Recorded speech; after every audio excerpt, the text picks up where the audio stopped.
wasn't supposed to be like this. The Knicks, the team that beat, battered, sometimes bullied their way to the best record in the East, now stand just 48 minutes away from watching the struggle, the hunger, the passion come to an end. Now the man whose sheer force of will drove this team so far, so fast, must inspire them once again. Maybe this is the most defining moment of this team's life. Just moments ago, in one locker room, you know Pat Riley hammered home what's at stake. In another locker room, the Chicago Bulls heard a message much the same. We're about to find out whose words ring true. The 1993 NBA playoffs. Tonight, Game 6 of the Eastern Conference Finals between the New York Knicks and the Chicago Bulls. It is a rain-swept 47-degree day in the Windy City on a stormy day in Chicago in more ways than one. Another Michael Jordan gambling story has emerged full scale by virtue of the release of the new book alleging Jordan has lost more than $1 million in gambling on golf games back in 1991. And this is the scene just over an hour ago with Michael Jordan entering Chicago Stadium, passing on the normal players' entrance, taking a side route. And we welcome you. Hi, everybody. I'm Marv Albert, along with the czar of the telestrator, Mike Fratello. Well, about a week to the day after Michael Jordan's notorious journey to Atlantic City was first revealed, a golfing partner of Jordan's released a book claiming that Jordan lost, to be precise, $1.25 million in golf bets to him in September of 1991. Again, raising the question of a gambling problem, a problem that Michael denies. He did release this statement late this afternoon. He said, after much deliberation, I have decided to interrupt my media silence and respond to yesterday's reports. I have played golf with Richard Esquinas with wagers made between us. Because I did not keep records, I cannot verify how much I won or lost. I can assure you that the level of our wagers was substantially less than the preposterous amounts that have been reported.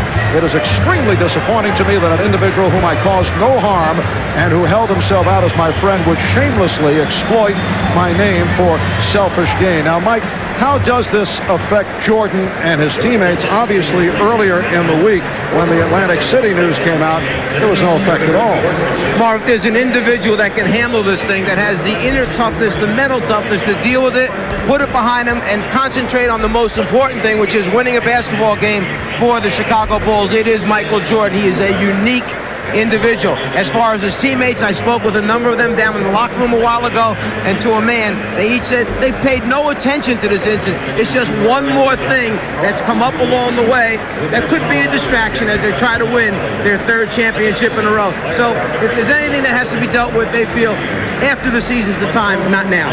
And for Pat Riley and the Knicks, it is now desperation time. The Knicks win the first two games of the series in New York. Chicago comes roaring back with 3 straight wins to nullify home court advantage. How does Pat Riley approach tonight's game? There's an old rule of the river, you know. Yeah, you ever do some whitewater rafting, and when you fall overboard, you have to become an active participant in your own rescue. And I think that's what this is all about. We have to become actively involved in this rescue. Very philosophical. Well, Pat Riley and the Knicks team understand the urgency of the situation.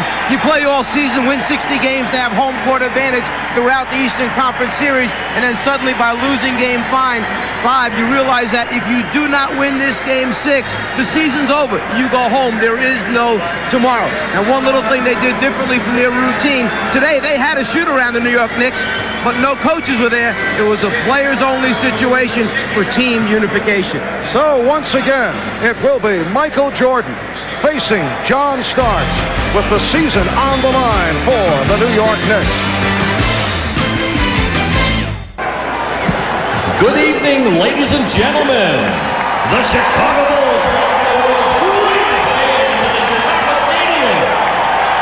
Tonight's Game 6 of the Eastern Conference Finals is between the New York Knicks and your Chicago Bulls.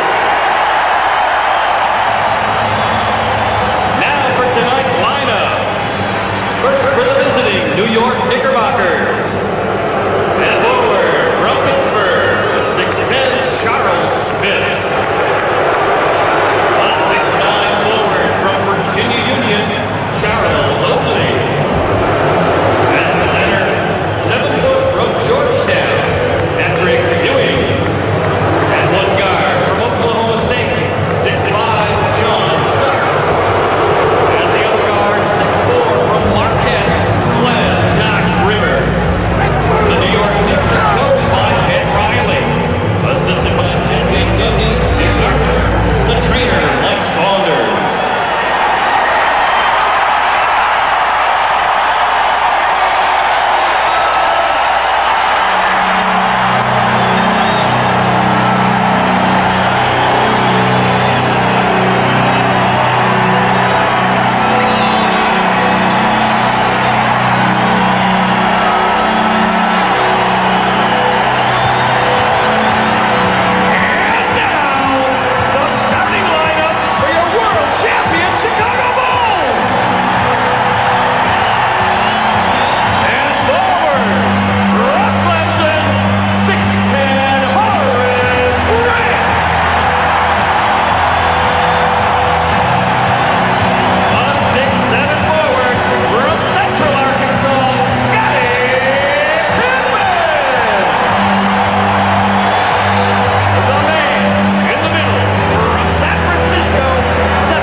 First consecutive sellout here at Chicago Stadium, responding to Ray Clay's introduction of the Chicago Bulls. And while we have a moment, let's check in with Ahmad Rashad and Hannah Storm. First, here's Ahmad.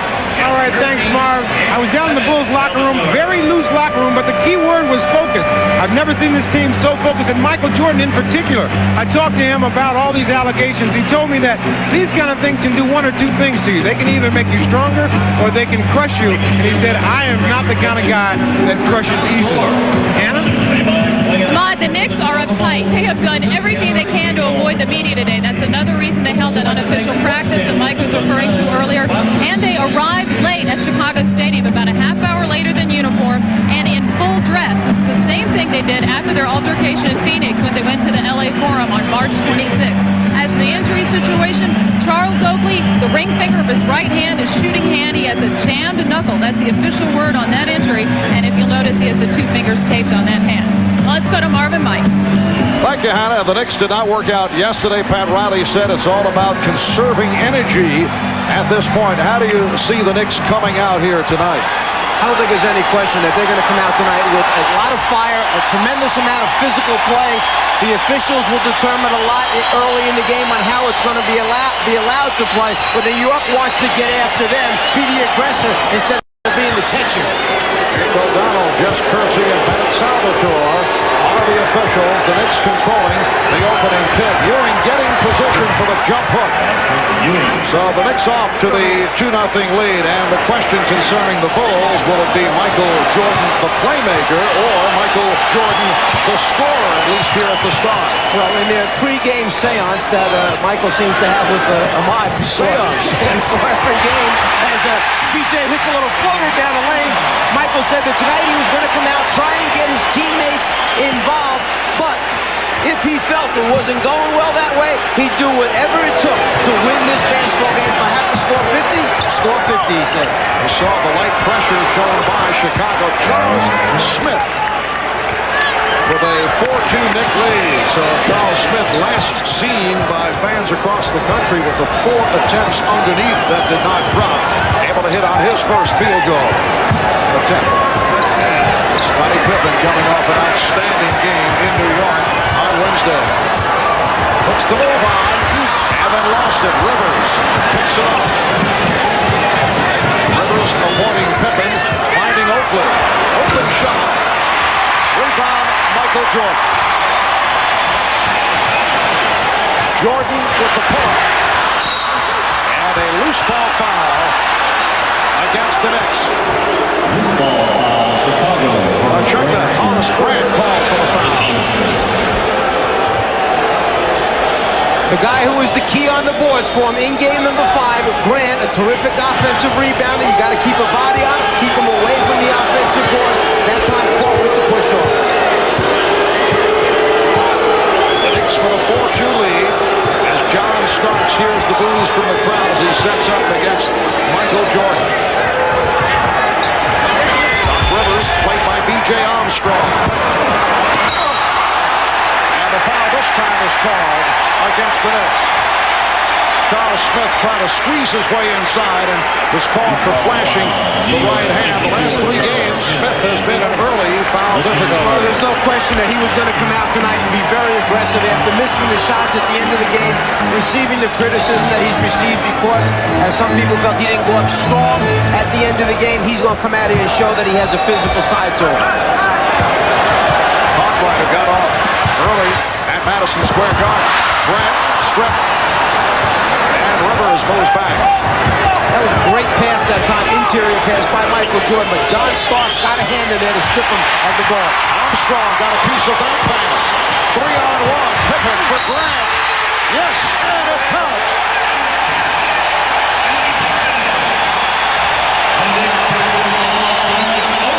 Oakley picks up his first. And Horace Grant will go to the line. It was interesting in talking to some of the Bulls players down in the locker room.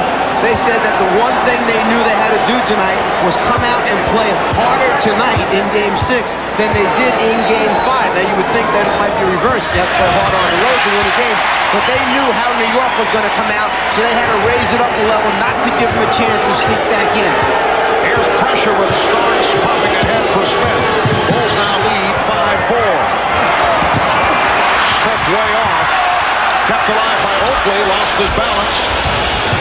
Starks stepped out. John Starks looking for the room along the baseline, stepped out of bounds. Very important that everybody stays within the framework of what they're trying to get done. Don't try and do it all by yourself because everybody understands how big this game is. You do it by doing it together. Jordan to the left hand and stop. Good play by Smith to turn it back. Last time the Knicks and the Bulls played here in Chicago, Michael Jordan exploded for the 54. Patrick Ewing. Ewing lost his balance. Claims that he took a shot on the bridge of the nose and lost a contact lens. The Knicks with a 6-5 lead.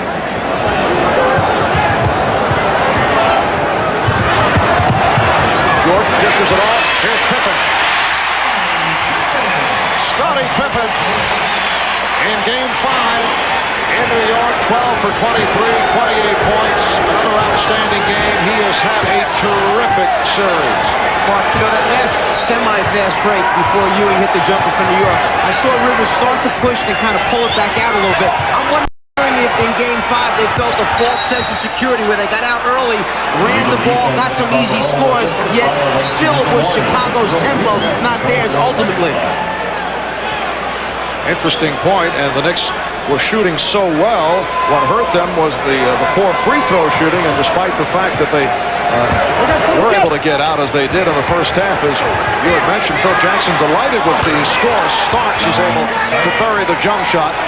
Phil Jackson delighted that the Bulls were able to hang in that first half. Because Chicago still scored 31 points in that first quarter, which is unusual against a New York team. The Knicks 8, the Bulls 7. Michael Jordan. Rebound, Patrick Ewing. So Michael has missed his first 2. 4.5 gone by. Starks fighting the shot again. John Starks has been quiet the last couple of games. He outplayed Michael Jordan the first 2 in New York. And then it has gone the other way. The Bulls call for a timeout. 7:23 remaining first quarter. The Knicks 10, the Bulls 7. Phil Jackson talking to his ball club. Coming off that Bulls Wednesday night victory in New York, and with Game 6 back here in Chicago, does Phil Jackson have to guard against overconfidence on the part of his team? We asked that of Phil.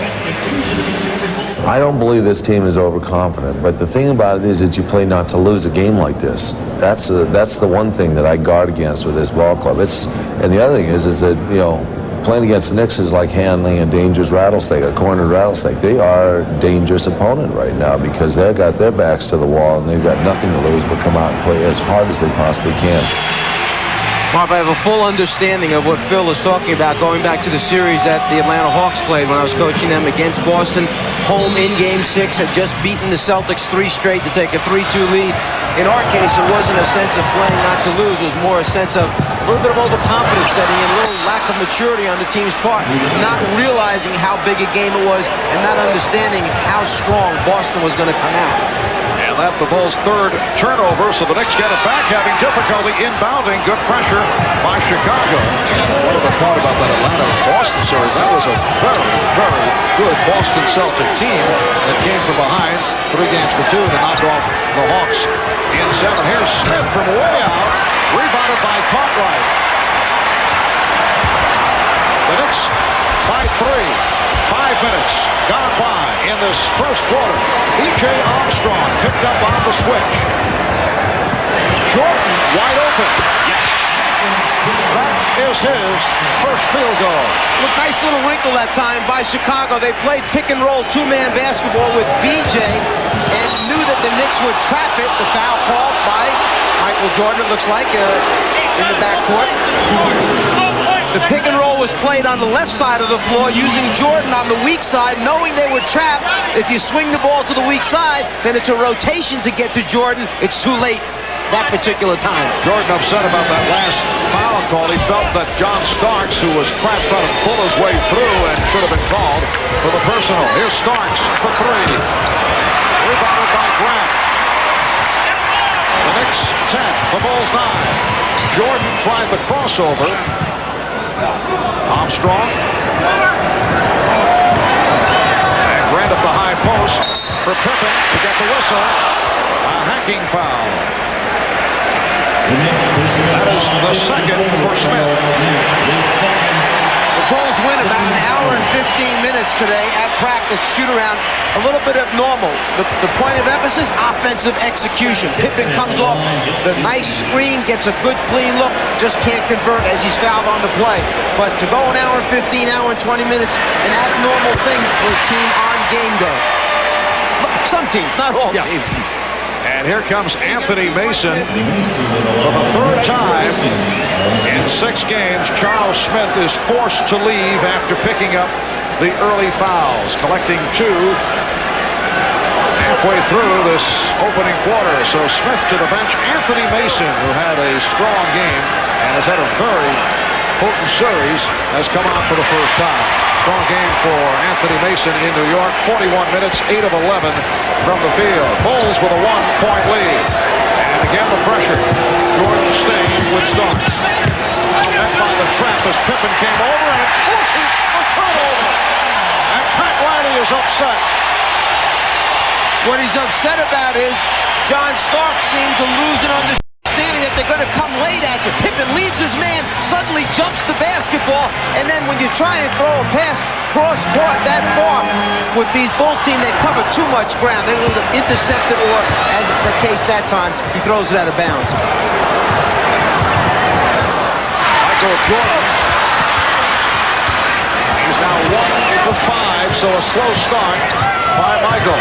The Bulls by 1. Doc Rivers, way off. Doc Rivers has been hit by a number of injuries this season.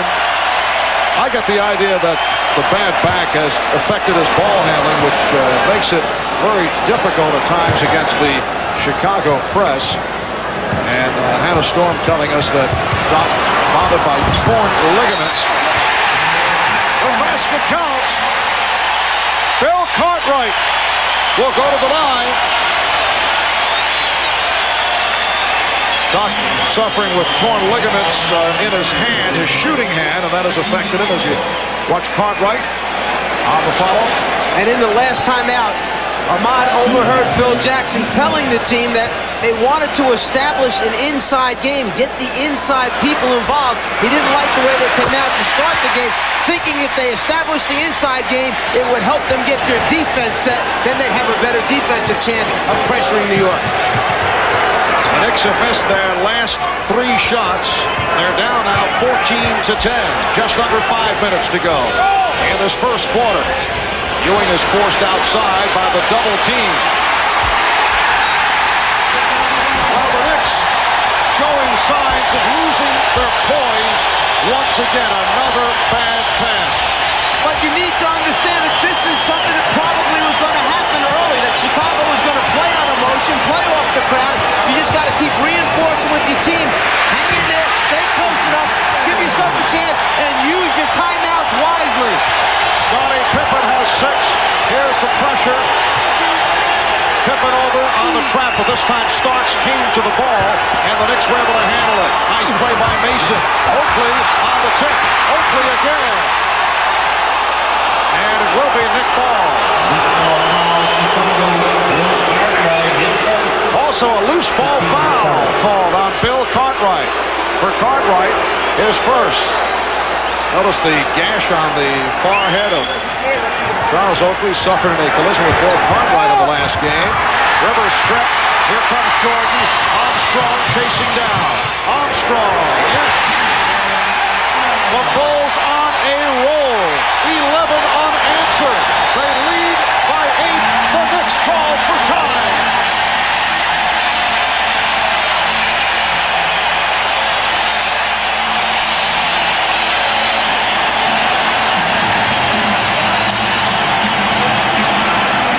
Pressure trapping defense is one of the keys, is know where your teammates are and let the guy that's being trapped know. So as the ball goes into Ewing, he has one defensive player. Stop right there.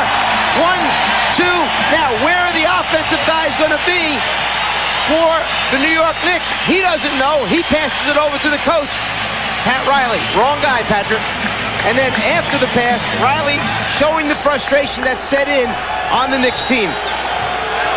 Over the last 3 minutes and 20 seconds, Chicago has reeled off 11 straight points, and they lead 18-10. Starks backing up for the 3. John Starks from downtown. So Starks has 7, in Chicago 18, the Knicks 13. Both clubs remain the same following the timeout. 3:40 remaining in this first quarter. Jordan gets inside and then saw that he was being played by Ewing, tried to go cross court. It was broken up. Last touch by the Knicks. Phil Jackson coming out once again with the trapping defense, and it has bothered the Knicks. Look at that stat. Jordan 1 for 5, rest of the club 6 for 6. This is what took place back in Game 3 here in Chicago. Jordan to the fadeaway. Remember, Michael went 3 for 18, but distributed the ball, and the supporting cast did the job. Well, Jordan trying to shoot his way back into it. That's his second field goal, but as he likes to put it, his supporting cast once again has come up big in this first quarter. Mason getting position, then rejected by Pippen. Here is Ewing. Bulls with a 3-on-2. The Knicks do hustle back. Jordan for 3. Yes.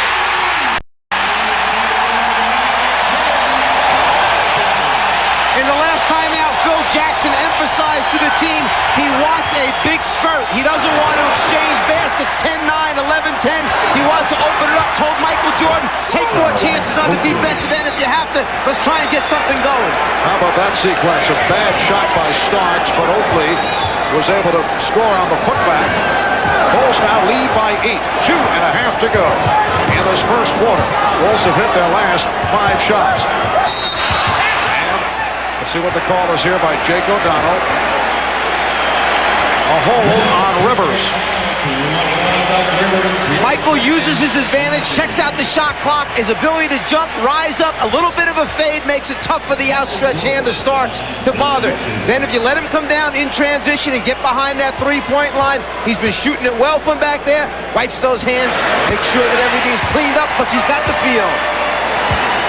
Here's Greg Anthony replacing Doc Rivers, who just picked up his second foul. Greg Anthony played well in Game 5 of the Garden. Strong 15 minutes.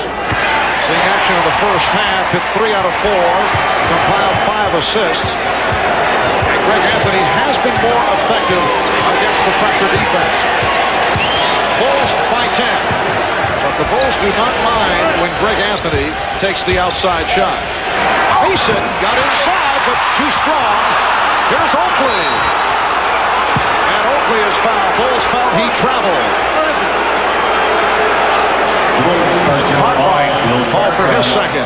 Mason has had real good inside position. The problem has been converting once you turn and get a look at the basket.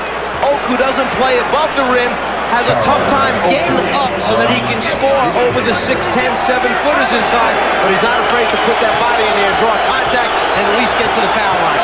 And the Knicks, who have suffered at the foul line, shooting their first free throws of the night. They were 20 for 35. Horrendous foul shooting in Game 5. Look at that number, though, in terms of free throw attempts. In New York, Knicks go to the line 105 times. In Chicago, 58. Talk about home court advantage. 87-81 for Chicago. Oakley hits on the first two. So the Bulls now lead 25-17 as we come up on 2 minutes remaining in this first quarter. Ewing jumping out on a switch. Stacey King has come on for the first time and gets right to it. Pretty turnaround move from the baseline by Stacey King. Oakley back to help. Chicago with a 10-point lead. Anthony working on Armstrong, getting a screen. Anthony shook off the pick and roll. Again, the crowd wanted to travel on Oakley, but no call. Chicago is right on the verge of being called for an illegal defense. They know how to cheat just to the point of being legal, but at times they cross over to the illegal status. If New York held the ball a second longer, they'd probably get the whistle. Pippen for 3. And Oakley with the rebound, and Charles very effective off the boards, although he looks like he's a bit tired as he makes his way up court.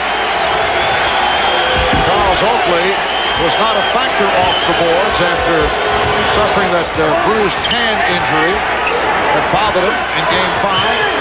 Shot clock down to 2, down to 1. Starks for Mason. And the outside official, Jake O'Donnell, waves it off. He calls a 24-second violation.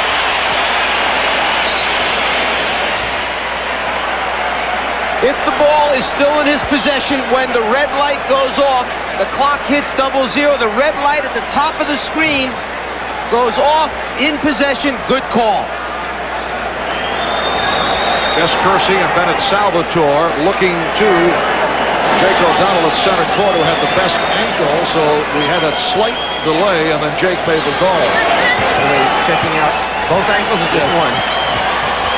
All ankles. Bulls 27 and the Knicks 19. 40 seconds remaining in this first quarter. Armstrong off the weave. Mason with the good box out.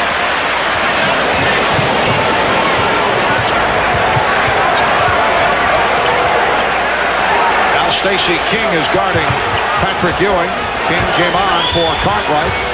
Anthony got inside. Oh, what a shot by Greg Anthony. That's one the Knicks have not seen. Right now, if I'm Pat Riley, I am very happy. His team has kept this thing close enough, got through the first quarter where Chicago was not able to blow it open, and now you play from here. Final seconds of the quarter. King with a standing one-hander. That's a rare shot by Anthony. Checks the clock. Anthony gets it off. After 1, the Chicago Bulls lead the New York Knicks by 8. Michael Jordan has a 3 of 7, including 1 from three-point range. He has 9 points, along with 4 assists. The Bulls have an 8-point lead in this Game 6 of the best of 7. Well, Michael Jordan was in for a big surprise when he got to the stadium tonight. His younger sister, Rosalind, sang the national anthem.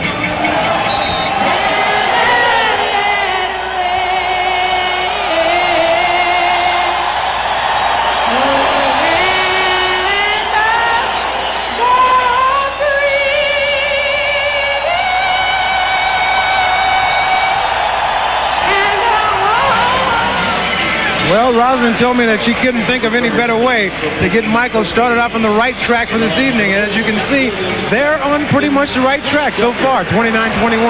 Mark? All right, Ahmad, now let's go over to Hannah.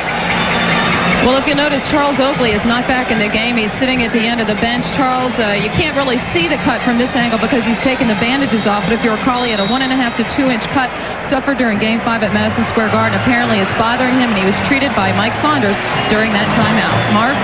All right, Hannah, yes. Charles Oakley looked to be in pain just moments ago after coming down with a rebound. Second quarter underway. John Paxson, Scott Williams, Trent Tucker have all checked in.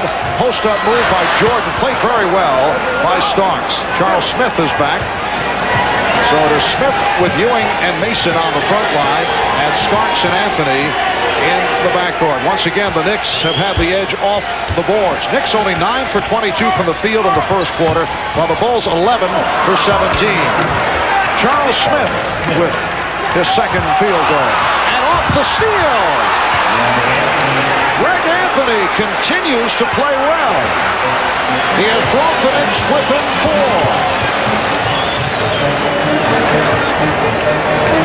Action played by Anthony. Tucker now taken on the switch by Mason. Here's Stacey King. Wild shot. And Ewing got a piece of it. Chicago's going with the small team that has helped them the last 3 games when they've come out with it. Right now, New York taking advantage against the small team. Yes, Paxson along with Jordan and Tucker in a 3-guard alignment along with King and Williams. Oh, look out. Anthony tripped up. And a foul is called. Foul is called on Anthony, committing the foul before he went down. A moment ago, after New York had scored on the inbounds pass, Stacey King gets a little careless. John Paxson doesn't come back to the ball, and Anthony sneaks in and picks up the steal and score. A give-and-go cut by Jordan. Anthony trying to hold on. Jordan throwing him off. Tucker lost it. He thought he had Mason beaten off the fake. Londo Blackman has checked in for the first time. He has not been able to contribute much during this series. Played only 7 minutes in Game 5. And Blackman is called for the travel.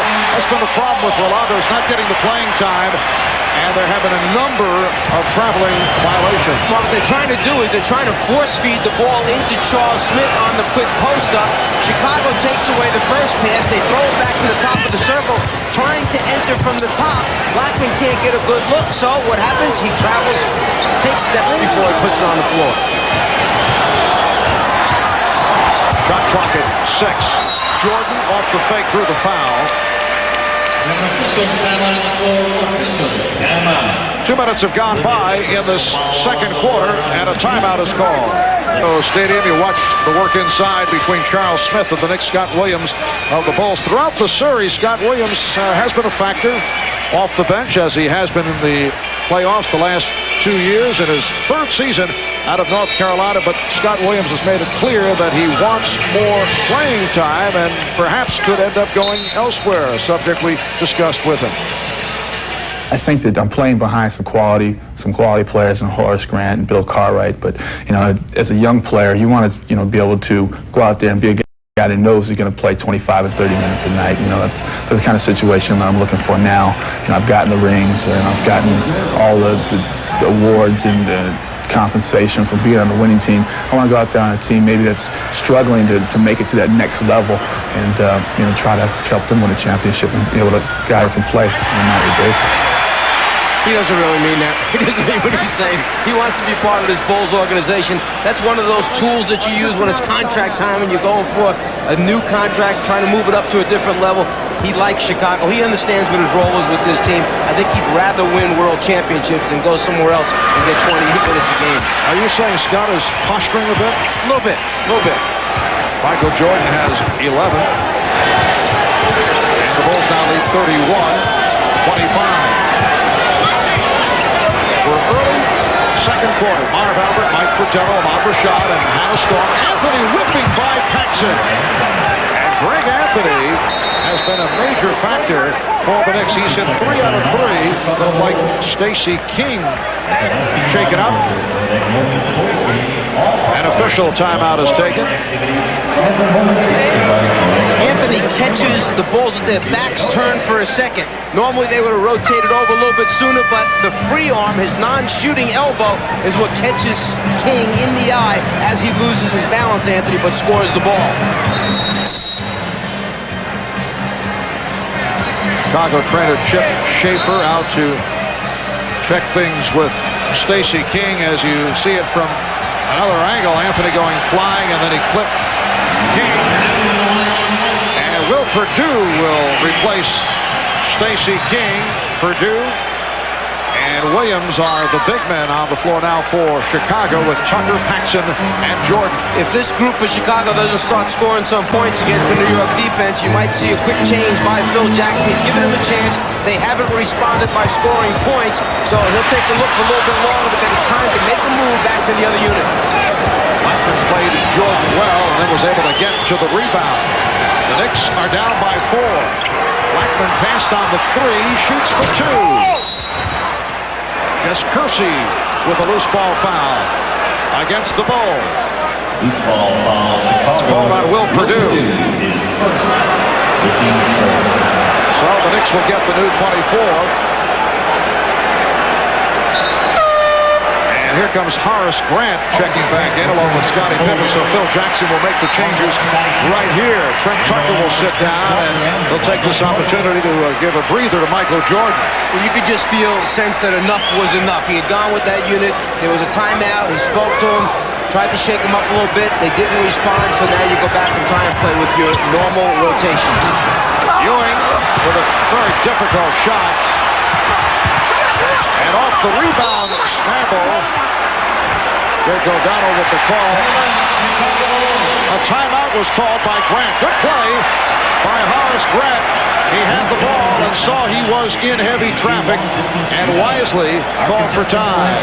But you know that when the ball goes inside, Chicago's going to converge on the basketball and do their best to get a lot of bodies in there to come up with rebounds because of the pounding that they took in the first 4 games. When Grant comes up with it, smart enough to call a quick timeout. Suspect. NBA appearance for Madonna. Nice courtside seat, wearing one of your hats. Is that bizarre? Let's talk about the rebound margin that the New York Knicks had over the Chicago Bulls after the first 4 games, up by an average of 9.5 a game. And then in Game 5, Chicago making a statement suddenly on the glass, winning that rebound battle by 11. And this evening, the rebound totals for both teams, a 15-6 advantage. Again, New York jumping on the boards against Chicago, that big, strong team of New York taking its toll on the Bulls. Anthony with the steal. Anthony with the ball fake and then throw it away, and is called for an offensive foul. How many things can go wrong on one play? The intention was good. He held the ball just a little bit too long, flying down the lane. He got too deep, over-penetrated. Should have given it up there a little early. Instead, he wanted to be cute. The ball fake, throws it out of bounds. Crowd trying to urge the Bulls on. And one stretch in the first quarter, they had scored 11 unanswered. Appeared to be on the roll, but the Knicks have been able to fight their way back. Here's Pippen. Yes. And the Bulls now lead 33-27. Pressure by Chicago, which has been handled well by Anthony, and they are not challenging Greg Anthony.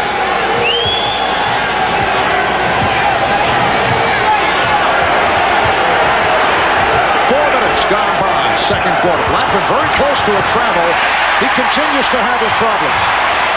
Rolando turned it over. So you realize that the only person in this building who is better known, that's a foul on Anthony, got Paxson from behind. The only person in this building better known internationally than Michael Jordan is Madonna. And it might be close these days. It's something for you to ponder. Is Madonna a Bulls fan or a Knicks fan? Do you happen to know? Have you No, I don't. researched that out? No. Perhaps just an objective observer. John Paxson to the line.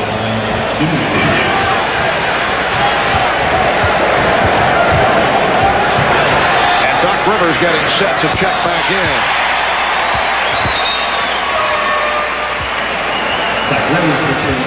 Charles Oakley has returned, so Oakley up front, along with Smith and Mason.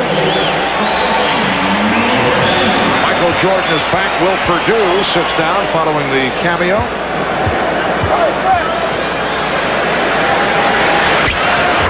Both clubs perfect at the foul line, in contrast to what took place at Madison Square Garden on Wednesday. The Bulls 16 of 23, the Knicks missing 15 of 35. Smith sets the pick. Oakley in a battle with Williams. Starks slicing in. John Starks with a nice scoop. The Bulls lead by 6.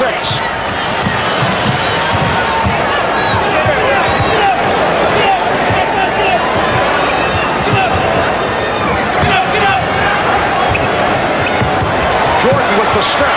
Yes. 13 for Jordan. He has hit 4 of 10. 4-4 from the foul line. And again, pressure. Bad pass. Mason in trouble now. Gets it back to Oakley. And that is a double dribble. Well, you knew they were in trouble from the first pass as Oakley tried to get it in bounds. Mason almost wasn't ready for it, didn't expect it at that time. And then as soon as it went into Mace, Chicago cut out all the other outlet passes. They let Oakley have it back. Exactly what they wanted. They did not fear Oakley bringing it up. Sure enough, 2 hands on the ball, doesn't count. 10th turnover committed by the Knicks. Paxson, yes. John Paxson was quiet in Game 5. Quiet in Game 4, had a big one in Game 3, and he has just hit his first jump shot of the night, leading to the Knicks timeout. Chicago has a 10-point lead. Report. I'll be joined by Peter Vesey to talk about Michael Jordan's response to the report that he lost large sums of money playing golf with a former friend from San Diego. We'll look ahead to tomorrow's Game 7 in the Western Conference Finals between Phoenix and Seattle as we talk live with the Sonics' Sam Perkins. And we'll update you on today's action at the French Open. That's coming up at halftime. Right now, back to Chicago as we rejoin Marvin Mike.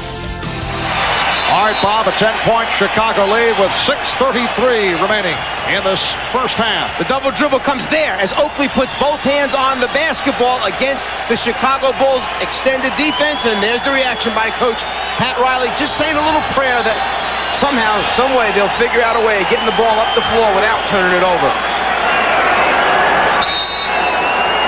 Oakley will inbound. Horace Grant doing a good job. Nick, who has handled the trap effectively, has been Greg Anthony, and Anthony is sitting down right now. Nice move. Charles Smith going glass his 3rd field goal. He has 6 points. The Bulls 39 and the Knicks 31. Only 4 teams have lost a best-of-7 playoff series after leading 2-0. Michael Jordan has 15. 4 teams have lost in a best-of-7 after leading 2 games to nothing, as the Knicks did after winning the first 2 in New York. Mason was fouled. The last team back in '77, the Sixers in the NBA Final, jumped in front 2-0 on Portland, and then the Blazers came behind to win the series. Scott Williams on the foul. At the other end of the floor, watch the elevation. Up high enough that even though Starks is extended all the way, you still see a good 8 to 10 inches over the outstretched hand, which gives Michael a good enough look to make the basket. Anthony Mason on the line for the first time, and the free throw shooting to this point has turned around. The Knicks foul shooting has been horrendous right through the series. For the season, they're one of the weaker free throw shooting teams, 74%. And they've gotten worse during the course of the playoffs, but here they are going 4 for 4. Of course, very early, and Chicago has hit 10 of 10, and they are not a good foul shooting team. Both teams called the shot doctor in, obviously, on the day off, and he worked a little bit with him, and now everything's fixed. The shot doctor in the sky. Here's Jordan. Strong move off the spin. He got the step on Starks, and Jordan has 17. The Bulls 43. The Knicks 33. Mason for Smith. Good interior passing, but Smith blows the layup. He was fouled. He'll go to the line. Foul committed by Paxson. No problem when you get Michael Jordan down in the post area. If you don't come and double team quickly enough, he backs you to the point where you have to overplay one way or the other. He turns the opposite way of the pressure, banks it off the glass.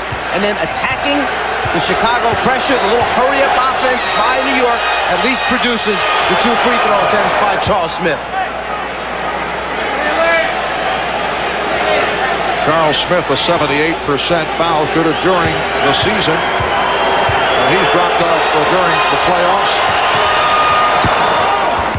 So the Knicks have hit their first 6 at the line. Now lead a trail by 8, 43-35.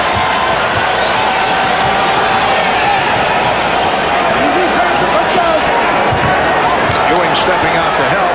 It leaves Cartwright open momentarily. Michael Jordan is at 5 of his last 7. Here's Jordan. Played well by Rivers. Doc actually got a little piece of that ball on the way up. Smith with a strong drive. Charles Smith going to the hoop. He has 10. The Bulls by 6. And see, that's the dilemma that you get caught up in. You don't want to up the tempo against Chicago, but you have to take advantage of the easy basket opportunities. Cartwright fouled by Starks. When you out-rebound them by the totals that New York is out-rebounding, it gives you a chance to run. But do you want to take advantage or do you want to try and control tempo? As far as New York is concerned, they've got to score whenever the opportunity presents itself. Riley likes that opportunity basket.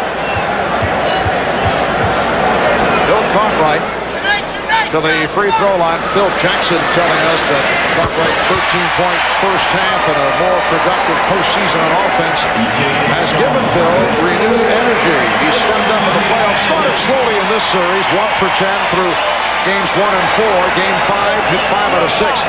Started slowly from the offensive point of view, but in games 3 and 4, did a nice job in positioning against Ewing, and it has slowed Ewing down. With only 4 points. He has been invisible in this first half. 2 out of 4 from the field and not getting the shots that he would like. Now Ewing off a double team has to give it back. And Rivers came from out of bounds. He stepped down as he looked to set up for the 3-point shot. Another Knick turnover. Their 11th. Jordan fires for 3. Cartwright on the rebound.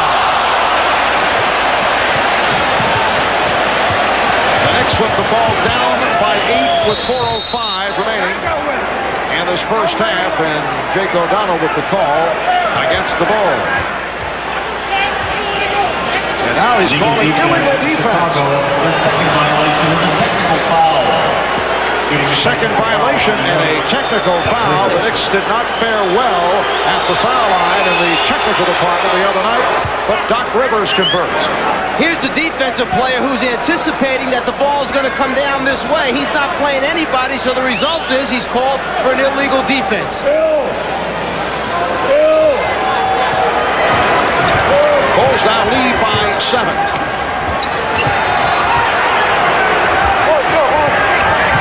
Here's Ewing. Mason with the rebound, and he was hacked. And again, Patrick Ewing was forced into a shot that, although Pat Riley certainly respects the outside shooting touch of Patrick Ewing, but when you're shooting those jump shots consistently, that is not his game. What Chicago's trying to do is make Patrick Ewing do what they want him to do. They'd much rather have him shooting perimeter jump shots than posting up down low, getting offensive rebounds, putting fouls on the big people, and then sometimes as the offensive guy, you have to take what's given to you, because when you have 2 or 3 people around, if you try and force shots, then you're accused of taking bad shots. So it's a dilemma that you get in that you try and solve working out. It always helps when your teammates step up and make a few baskets. And he has a tremendous touch, but you still don't want him standing out there taking jump shots right throughout the game. Well, the Knicks finally missed from the line after hitting their first 7. Bulls by 6. 3:40 left, first half. Shot clock at 5. Horace Grant with his second field goal. That's Broadway Horace in the aftermath of his qualified guarantee of a victory before Game 5 in New York. Horace's teammates calling him Broadway Horace in tribute to Joe Namath's victory prediction prior to the '69 Super Bowl. Here's Rivers flying through. Mason missed the putback. Smith with the opportunity. Ewing with the rebound. Yes, and it counts. The Knicks controlling the offensive board. Boy, Pat Riley was on the sideline that time, cheering for his team, and when he finally saw Patrick Ewing go after it strong, come up with an offensive rebound, put it back in, and get fouled on the play, it's like he let all this emotion out all of a sudden on the sideline as if, yeah, that's what we need.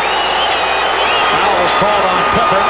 Three-point play completed by Ewing. Here's Pat Riley reacting to the Patrick Ewing rebound bucket. And he made it a three-point play to bring the Knicks within 5 with just under 3 minutes to go in the first half. Pippen's pass carries out of bounds.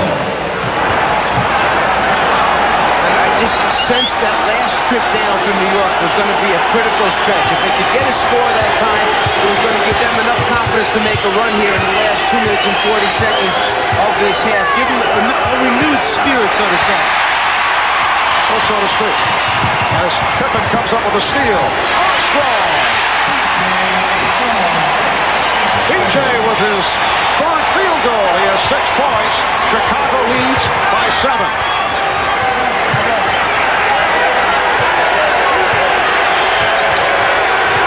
Trying to set the peg.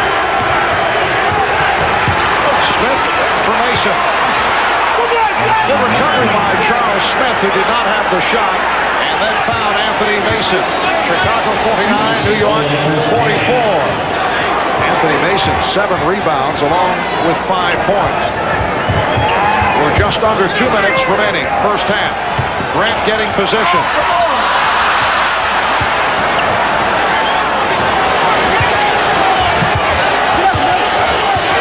Rivers at the guards. Ewing, Smith, Mason up front. Ewing calling for the travel. Patrick undecided, was going to take the jump shot, then decided to put the ball on the floor. You try and hurry up because you see the big man running out at you. If you forget to put the ball down first, it's going to be a travel ball. Patrick even had to smile a little bit. He knew he was in just a little bit too much of a hurry that time. And turnovers have hurt the Knicks. Pippen going glass. Rebound Rivers. Starks for Rivers. Travel call. Another Knick turnover. Very strong passes being thrown. Those not the exchanges that Rivers and Starks would like. Well, the frustration has to set in. Just think of the easy baskets New York has missed inside so far, what we call chippies or layups. And then on their opportunities, their chances to score in transition. Greg Anthony gets up in the air, jumps up, throws it out of bounds. That time they've got a 3-on-2 fast break. No score. You must convert. No sense running fast breaks if you're not going to get points out of it. Working the high post. 5 on the shot clock. Hard right, open for a moment. Shot clock down to 1. Pippen. And that's a 24-second violation. So the ball goes back to the Knicks, but first a 20-second timeout has been called by Pat Riley with 44 and 9/10 seconds remaining in this first half. Patrick Ewing, 3 out of 6, 7 points. And this an interesting stat that our staff, headed by Mr. Stats, Elliot Cow, came up with Bill Cartwright in the lineup in game number 5 when he was on the floor for 25 minutes. Patrick Ewing scored 11 points. With Cartwright on the bench for 23 minutes, Patrick Ewing scored 22 of his points. So it demonstrated in game 5, and as we mentioned earlier, Bill Cartwright has done a good job in pushing Ewing off the blocks. It demonstrates the value of Bill Cartwright, even if he's not scoring. Now, the Bulls would prefer that he show up a bit more offensively as he did in Game 5, but still he's the only player on the Chicago roster who really can have an effect on Ewing. It's because of Ewing's respect for Williams, King, and Purdue, and also the officials' respect for Bill Parton as a veteran center. Oakley with the open jump shot. 8 points for Charles Oakley. The Bulls 49, the Knicks 46. Chicago at one point led by as many as 11. The Knicks have destroyed the Bulls off the boards. 24-7 rebounding advantage. Yet Chicago has a 3-point lead. Shot clock running down. It's at 3. Pippen. And Ewing hauls it down.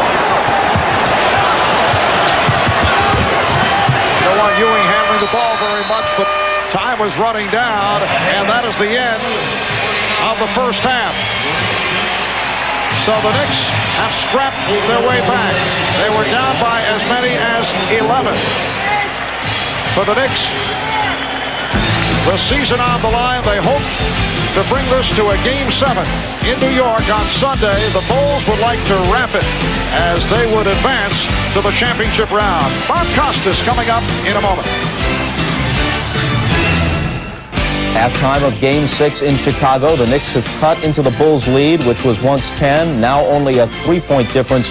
At halftime, Michael Jordan with 17. I'm joined by Peter Vesey, and the topic is Michael Jordan. Last night, we heard from Richard Askinas, the man who claims that he was owed over $1 million at one point by Jordan for golf debts. Here's the text of Jordan's statement released late this afternoon. Says Jordan, I have played golf with Richard Askinas with wagers made between us. Because I did not keep records, I cannot verify how much I won or lost. I can assure you that the level of our wagers was substantially less than the preposterous amounts that have been reported.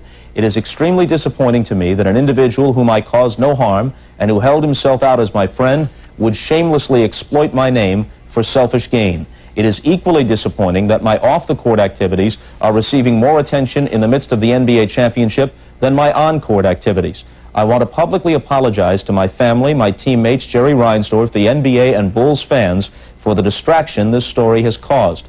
I also want to thank those members of the media who had the courage and independence to report this incident and the coverage it received for what it is, an embarrassment for all of us. That's the statement by Michael Jordan, the reaction by Peter Vesey. Well, I think it was an embarrassment to the media, to NBC especially. Personally, Bob, I would have never gone on with a story like that. I think we were really soft on him. I think we were irresponsible. I think that the guy's motives were clear. He's a publicity seeker. He's looking to make financial gain. And we gave a story of no importance and credibility. Leaving the character of Richard Askinas aside, one need not sympathize. I didn't even get into his character One yet. need not sympathize with him to legitimately ask the question, if Michael Jordan has repeatedly made high-stakes wagers, that's not a story? No, it was a story the first time. Now everybody knows that Michael Jordan gambles. He gambles big because he makes big money. That's the story. There's no story anymore, Bob. The league doesn't have any policy against him betting on golf links. As we know, golf is famous for betting on the links. He's just another guy that's got more money to bet out there. You could make an argument that if a pattern develops, that it becomes a story. Not just the first time, which sets off an alarm, but if a pattern develops, then perhaps the alarm should ring again. Well, I don't see why, because what are we saying? There's nothing illegal here. He's betting big lump sums of money on a sport. He's taking some risks. He takes risks on the court. There's no difference, Bob. If the league wants to come out with a policy and say no more players, no more coaches, no more referees. First of all, I don't think refs are allowed in casinos during the year anyway, but I don't think players and coaches, there's no rules. If they came out and said no casinos, no gambling, nothing, then fine. Now we have a story. But it's nothing new here. This happened 2 years ago, Bob. It has nothing to do with what's going on now. I think that it was handled totally correctly the first day. When it came over the wire, every newspaper in this country, except maybe the LA Times, which had the story, went with it as agate. That's where it belonged, in agate. I talked to David Stern last night. He said what you have just said. The league obviously has a policy about betting on NBA games. They have no policy about golf wagers or casino gambling, but David Stern acknowledged that they were reconsidering that. They may not do anything, but they may formulate a policy. Obviously, there won't be an ex post facto law, so they'll have to put in some kind of rule from this point forward if they decide to do that. I think that'd be a great idea. I think the integrity of the league has to be protected every way possible. Let's do it. It should have been done long ago, probably. There are long-standing alarm bells, though, in sports about associations with, quote, unsavory characters and about gambling in general. Even if it is legal for you or me, technically legal for the athlete, that sort of association is looked upon as questionable for a professional athlete. If Michael Jordan has a problem, it's picking his friends. That's his biggest problem. Okay. Our problem is time, sad to say. When we come back, we'll turn our attentions to the Suns and Sonics as we talk live with Seattle's Sam Perkins. That's after a message from Prudential and a word from the NBA.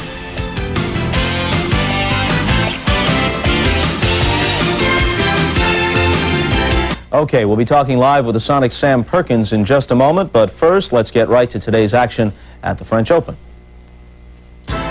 Men's semifinals, two-time defending champ Jim Courier, the 22-year-old American, playing against Richard Krajicek, the Dutchman. Courier in the near court. He hits the passing shot here. Krajicek did manage to win a second-set tiebreaker, but for the most part, Courier was in control throughout. This is match point. Krajicek serves. Courier will volley, and Krajicek eventually hits long. Courier thus advances to Sunday's final, where he'll attempt to become the only player other than Bjorn Borg to win 3 straight French Open titles. His opponent will be Sergi Bruguera of Spain, one of the hottest clay court players in the world. Bruguera was very sharp today, eliminating Andre Medvedev in straight sets. This is match point here. Bruguera defeated top seed Pete Sampras in the quarters, and he's lost only 1 set the entire tournament. He wins today 6-0, 6-4, and 6-2. Sunday's final is set. Courier against Bruguera at 9 a.m. Eastern Time, 8 a.m. on the West Coast. Tomorrow we've got the women's final at 12 noon with American Mary Jo Fernandez going against top seed Steffi Graf. And following our French Open coverage tomorrow, we have Game 7 of the Suns and Sonics, starting with showtime at 3 Eastern. Joining us live now from Phoenix is Sam Perkins of the Supersonics. Now, you were quoted within the last 24 hours as saying the Supersonics, your club, still not the smartest team in the NBA. You stand by that? Well, I do at times. I think sometimes when we do play, we tend to play loosely with our possessions, and you know, those things hurt us if it's a close game, so we have to be more cautious of not turning the ball over. This is your 3rd straight deciding game, do-or-die game in the playoffs. Game 5 and a best 3 of 5 against Utah. That was at home. Game 7 was at home against Houston. The obvious difference here, Game 7 on the road at Phoenix. Well, yeah, this is one of these games where we need to really, you know, come with it like we've done in the other past series. I think as the series is going along with us, each series has been more confidence factor for us, and I think it shows by each time we go out. Everybody's getting involved, everybody's playing well, and everybody's trying to uplift each other. So, I mean, tomorrow is going to be a big day for us, not only as a game-wise, but just for the confidence factor for this team and organization. Sam, you've had a modicum of success in Seattle handling Barkley. He's been killing you, though, in Phoenix. What are you going to do tomorrow that's going to be different than the first 3 games in Phoenix? Well, we're going to try to be aggressive as much as possible. Barkley is, you know, a phenomenally strong player, and with his assets, he definitely takes control of a game. And Phoenix, with their crowd, home court advantage, anything can happen. But we're going to try to contain him by trying to get in his way and try to get the ball out of his hands as much as possible and see from there. Sam, let's talk about your offensive strategy. It appeared in the last game that you were pulled further away from the basket to try to keep the double team away from Marley guarding McKee. Is that a strategy you're going to look to do again tomorrow?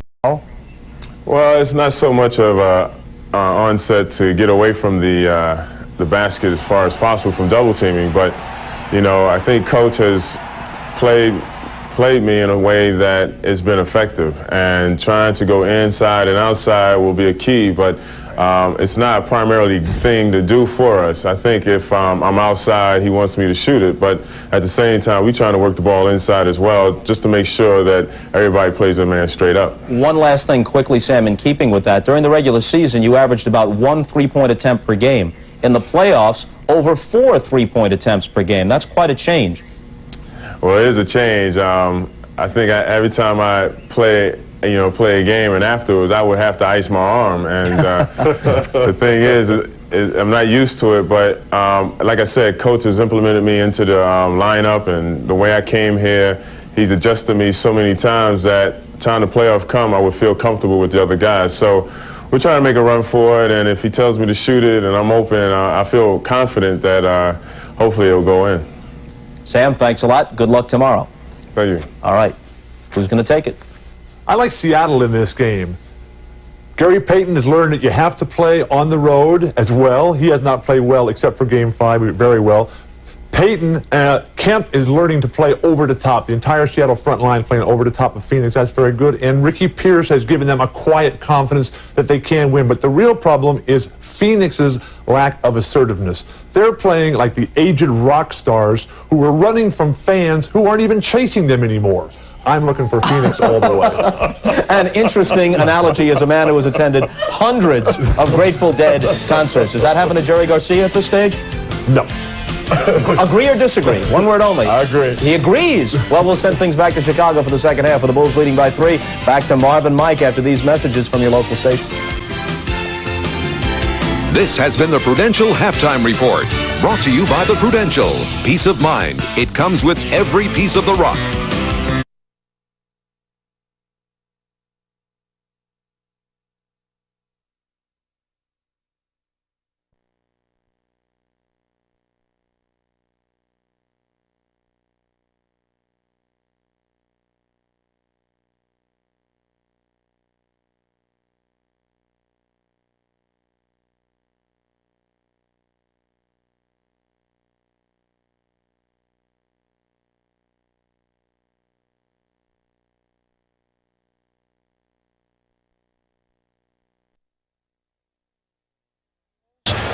The Knicks 46 as we head to the third quarter. Amadas alongside Chicago coach Phil Jackson. Let's go downstairs.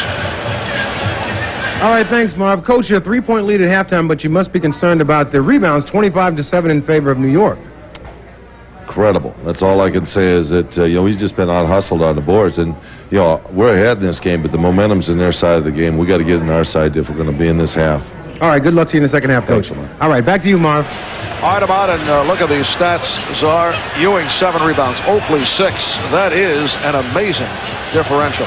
And 12-1 offensive rebounds is really the key, because New York has 13 turnovers to Chicago's 7, which gives Chicago that many more possessions. But 12-1 offensive rebounds turns it around and gives New York that many more shot opportunities. So when you look at the shot opportunities for that first half, it's 39-33 in favor of New York. And we're looking at today's Miller Genuine Draft halftime statistics. The Knicks shooting 18 for 39 for 46%.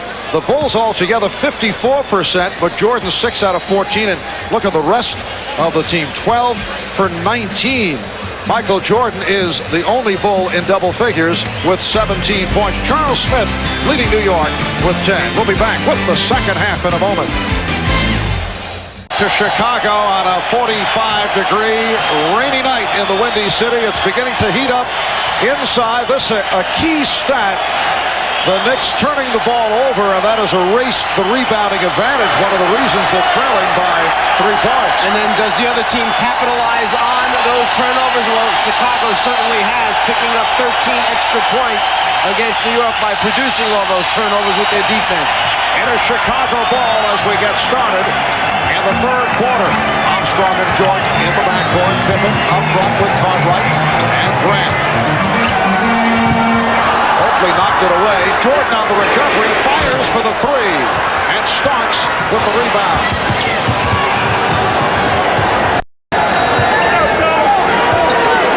Starks wanted Charles Smith away from the post area, and a blocking foul called on Cartwright. That is his 3rd.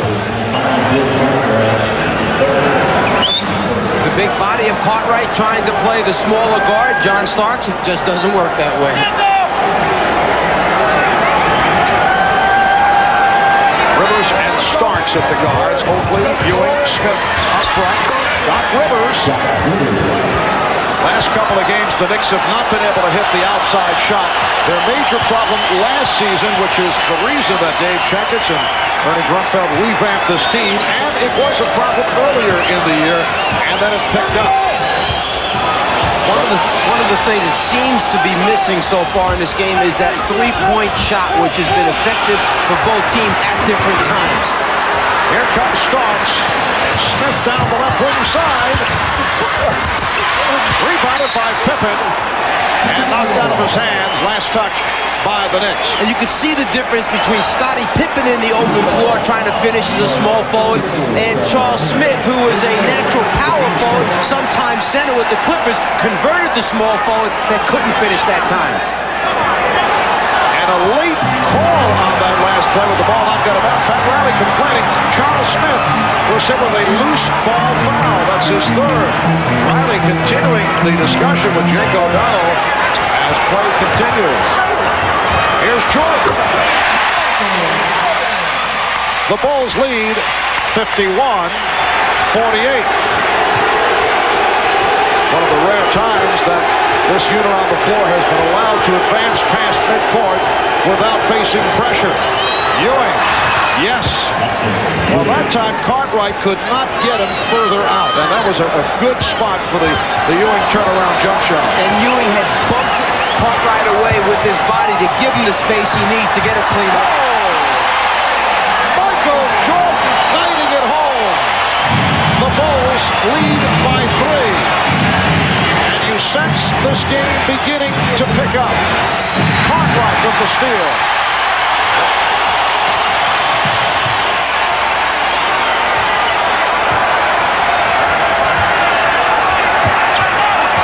Armstrong shooting.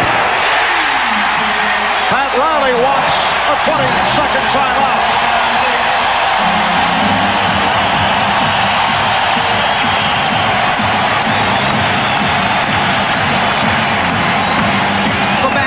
Ago when Charles Smith was out on the fast break, didn't convert, and then in the battle for the missed shot as Pippen keeps it alive, Smith right there holding on to that arm, a very late whistle. You thought that it was just a possession call, instead a foul. Then a back cut by Jordan, his partner Pippen right on the money. Michael able to control with the great hands and convert. Chicago has hit its last 3 shots, and they now lead by 5. This is Game 6 of the Eastern Conference Finals. The Bulls leading 3-2. Game 7, if necessary, at Madison Square Garden in New York, Sunday night. And we'll bring it to you here on NBC starting at 7. Starks with a bad pass. Behind the back pass. Now that came after a timeout. Well, during the timeout, Riles didn't know that they were going to wind up with a 3-2 advantage and have Starks in the middle. If he would have known all that, he would have said, John, take your time, make a nice bounce pass, get a conversion. And again, the Knicks control the boards. And Smith was held. Will it count? No. Jake O'Donnell says you will not get the continuation on the call. Fast break, but if you're not under control, you get carried away. All of a sudden, you jump into Cartwright's body, nowhere to go. You're behind the basket, and there's Jordan to pick it off. That time, on offense for New York, they got that quick hurry-up sideline post to Charles Smith. He picked up the personal foul. A.J. Armstrong called for that last foul. Ewing sets the pick for Starks. Yes. John Starks from long range. He's 5 out of 7 for 11. The Bulls 55 and the Knicks 52.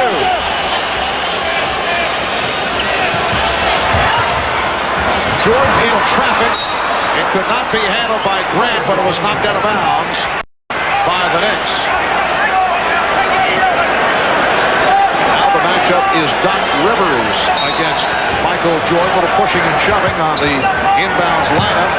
They've been changing people up on Michael Jordan, trying to keep a fresh guy on him, trying to wear him out. Jordan backing in. Pippen.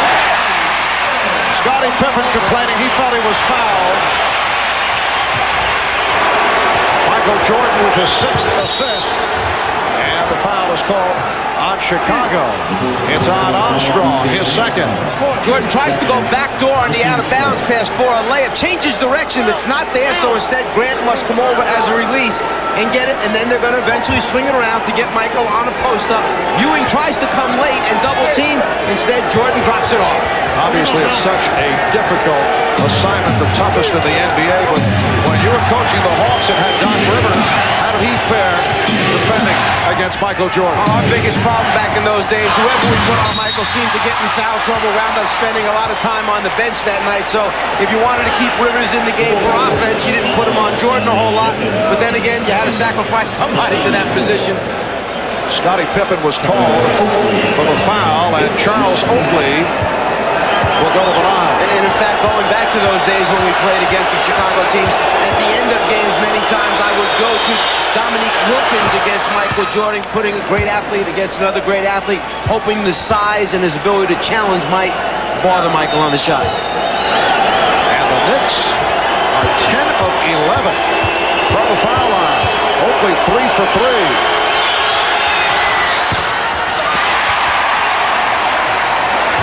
The Bulls have a 4-point lead. Oakley fell down. Armstrong for 3. Ewing had it knocked away. Last touch by Grant. Patrick Ewing is playing big, way above the rim tonight. He is possessed right now to go get every rebound. And here comes pressure on Rivers.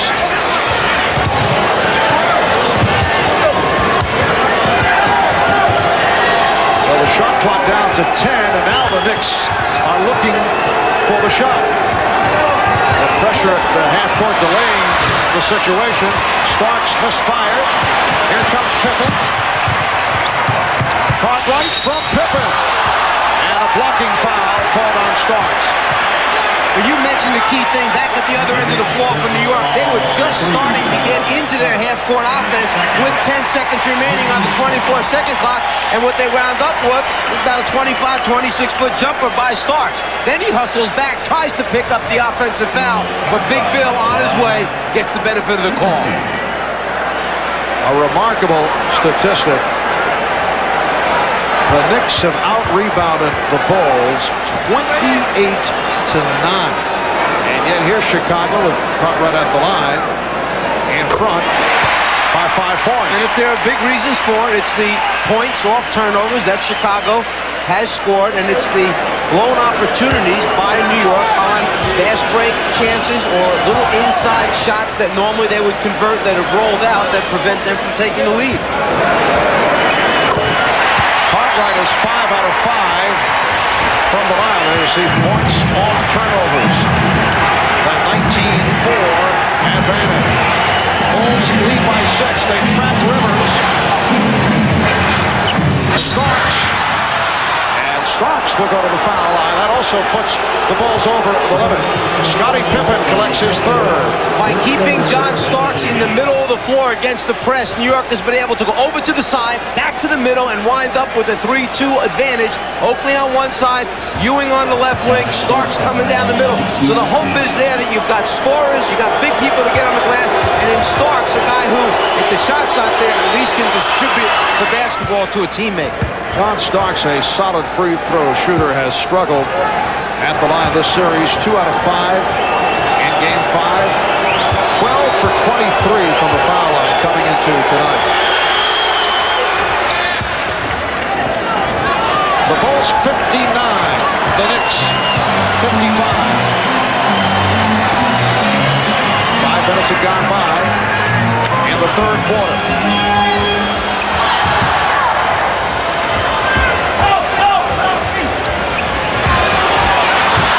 Rivers nearly picked it off. Ewing did. And Ewing putting the move on Pippen. And then blocked by Jordan. What a play. Michael Jordan hustled back and rejected Patrick Ewing. But to go back to the beginning of that play, what a terrific effort, sensational. violation of Ewing, who may have hurt his shoulder a little bit. First of all, the 7-footer comes up with it, then has the confidence in his offhand, left hand, to get it down the floor. Jordan, as he gets it, pulls that arm back, and we saw Ewing react as he came to the bench by grabbing that shoulder. Timeout has been called, 6:49 to go in the third.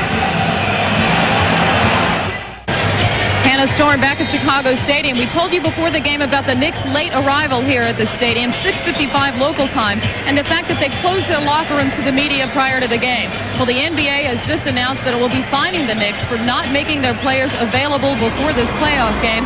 The amount of the fine has not been disclosed, but if you'll recall, on Sunday, it was the Chicago Bulls who were fined $25,000 for making their players not available during a practice. Marv? All right, Hannah, we have 6:49 remaining in this third quarter. Bulls with a 59-55 lead. And Ahmad just mentioned there's a big, major concern in the Chicago huddle about the fact that they keep giving those leads away and let New York back in the game. They can't sustain the spurt, the energy to open this thing up. Pretty set up, but Ewing is fouled. Scottie Pippen picks up his fourth. Pippen came over to help. Number 4 on Pippen, so Ewing to the line. They had run their pick and roll, stepped Ewing back for the jumper. No one got there in time on the rotation to pick him up. He saw a clear path to the basket, took it in. Little indecision as to who was coming. Was it Pippen to go, or was it Cartwright that was going to make the rotation? The Knicks are now 12 of 15 from the line. The Knicks have never lost 4 in a row under Pat Riley. They won the first 2 this series. They've lost 3 straight. Just Kersey blowing the whistle. It's a lane violation. And Ewing will get another opportunity. The ball must be released before you step in. Cartwright's already in the lane. Violation. But it's the hat trick. Ewing missed all 3. The Knicks have been shooting well at the foul line up until the third quarter.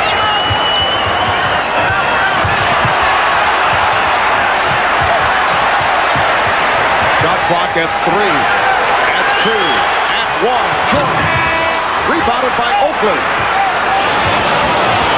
Michael Jordan now 8 for 18. He is 21, 17 of the half. Another deflection leading to the steal and the break. Armstrong stopped by Oakley, and a foul is called. Oh, they say clean block. It is a clean block. Phil Jackson puzzled by the call. Well, excellent hustle this time by Oakley, getting back. It looks like a sure layup, but Oakley gets back. Piece of the underside of his arm actually blocks the wall.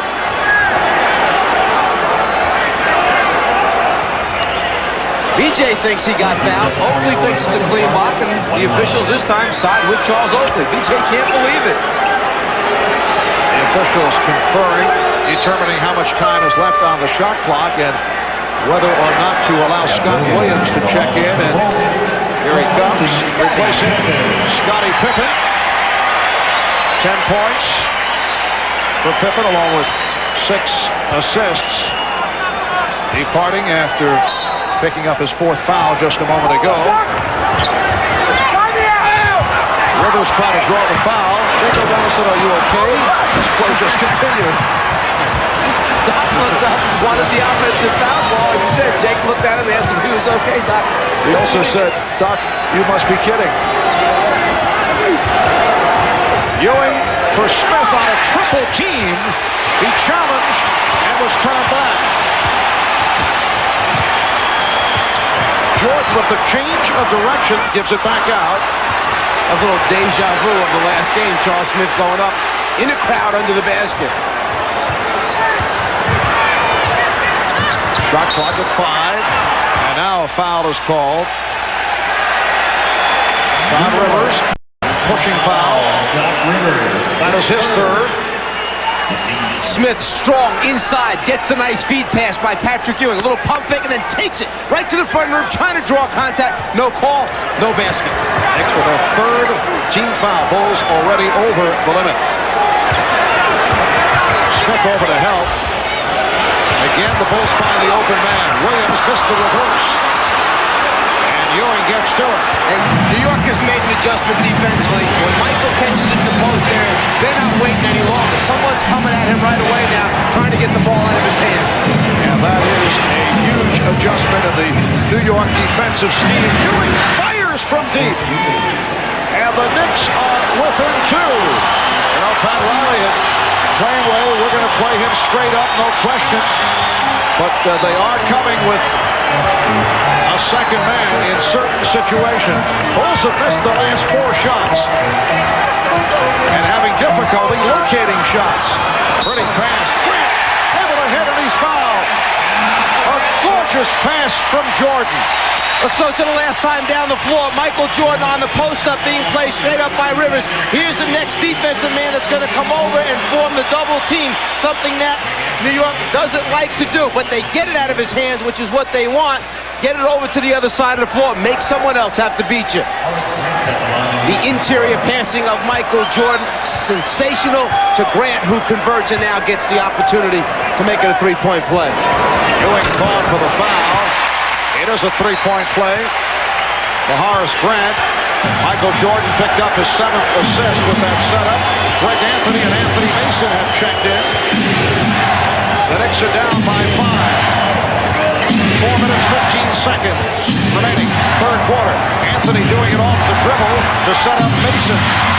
Anthony Mason with his second field goal. He has 7 points along with 7 rebounds. The Bulls lead by 3. Now Starks is matched with Jordan, with Rivers sitting down.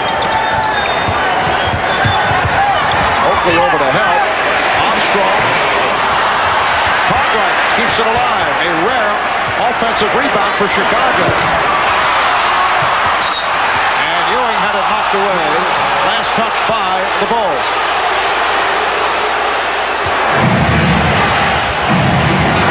Pat Riley, who has guided the Knicks to their best regular season in 25 years directing traffic.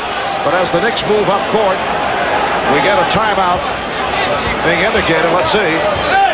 Looks like Horace Grant with a bloody nose. Now, I'm not sure whether Jake O'Donnell stopped the game first because of the bloody nose, or if they recognized the timeout that New York was trying to call.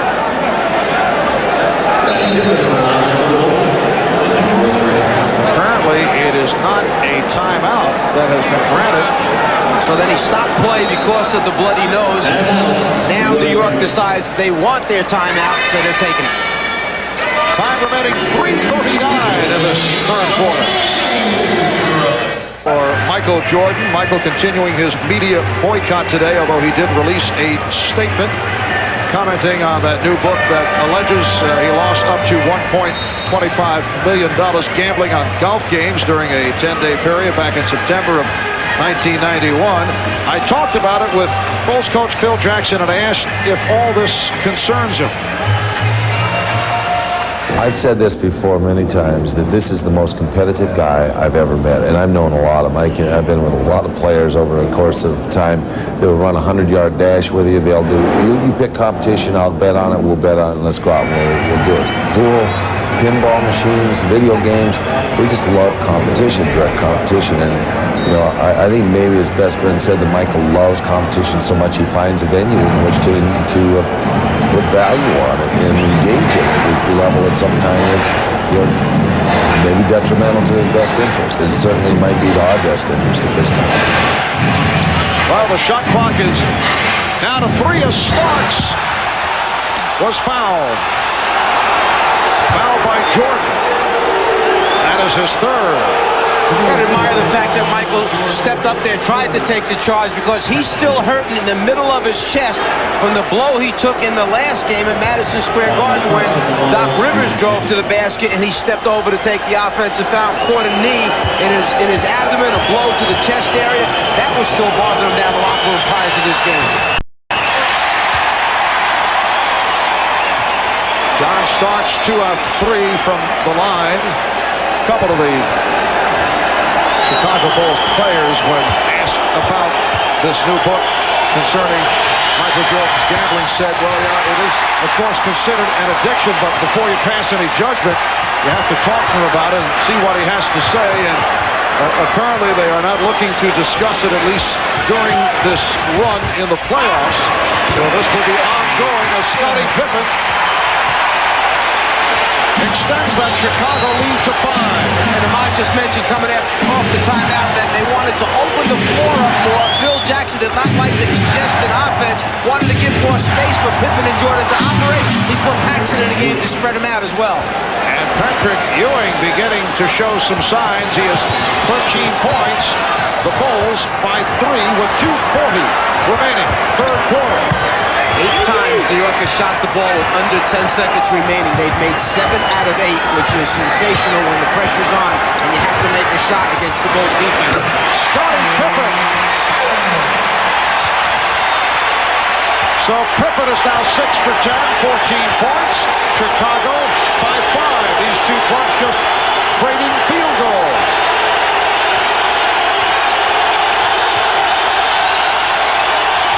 Starks used the screen. He found Oakley. Nicely done. Starks and Oakley combining. The Bulls 66 and the Knicks 63. This is the best sustained run of the game. And Mason took a second shot at Pippen, who did not approve of that. Well, first let's go back to the big man down the hole. The battle. There's the space he creates by knocking Cartwright off him with the shoulder, and then the ball delivered on time, on the money. He can convert at the end. Watch after the play, making sure that no continuations call. A little shot there by Pippen to Mason because he didn't like the extra little foul after the whistle that Mason put on him. Chicago with its first miss.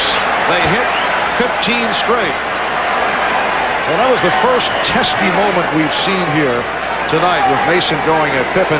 You know, there are some people who feel that the Knicks have lost their fierceness. Could it be all the posturing in the media, the complaints by Phil Jackson may have taken an effect? Has the officiating changed? They are not the same club on the edge that we saw for most of the season.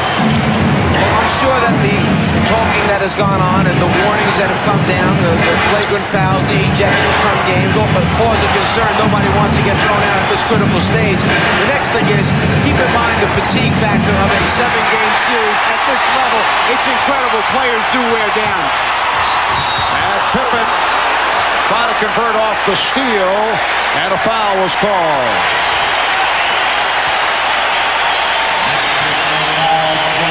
Starks picks up his third.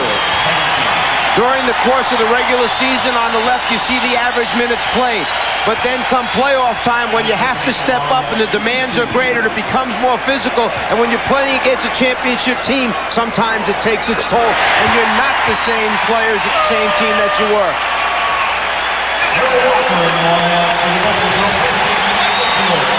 Now Michael Jordan, replaced by Darrell Walker, who has not played at all this evening and has seen only limited action during the series. But when Darrell Walker is on the floor, he is usually in someone's face. A very tough defender.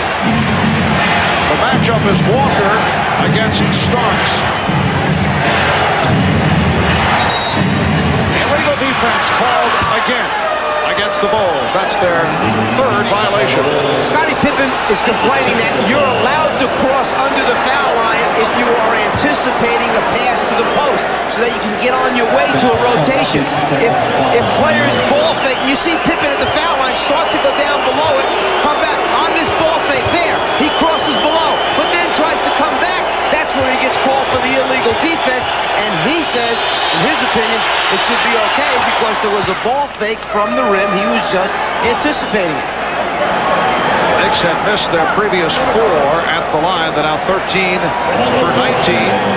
Here is Rolando Blackman for John Starks.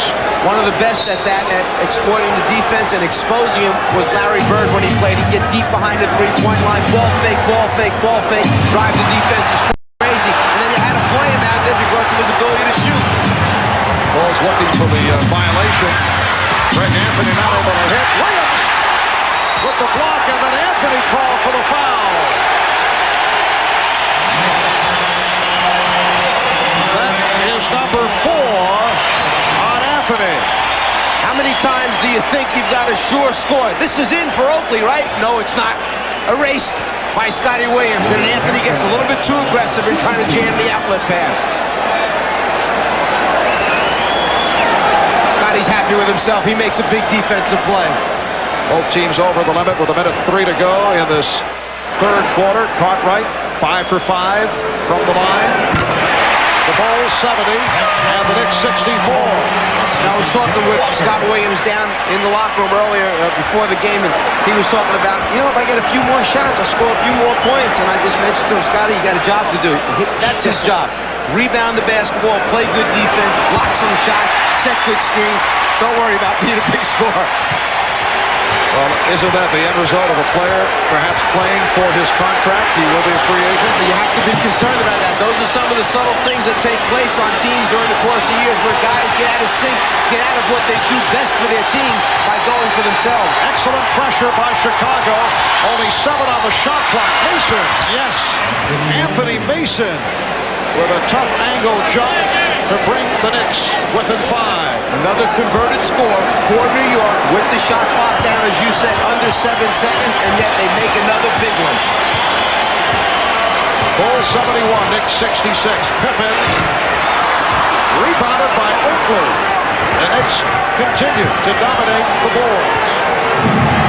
25 seconds to go in the third. Knicks have out-rebounded the Bulls 33-14. Mason with the opening.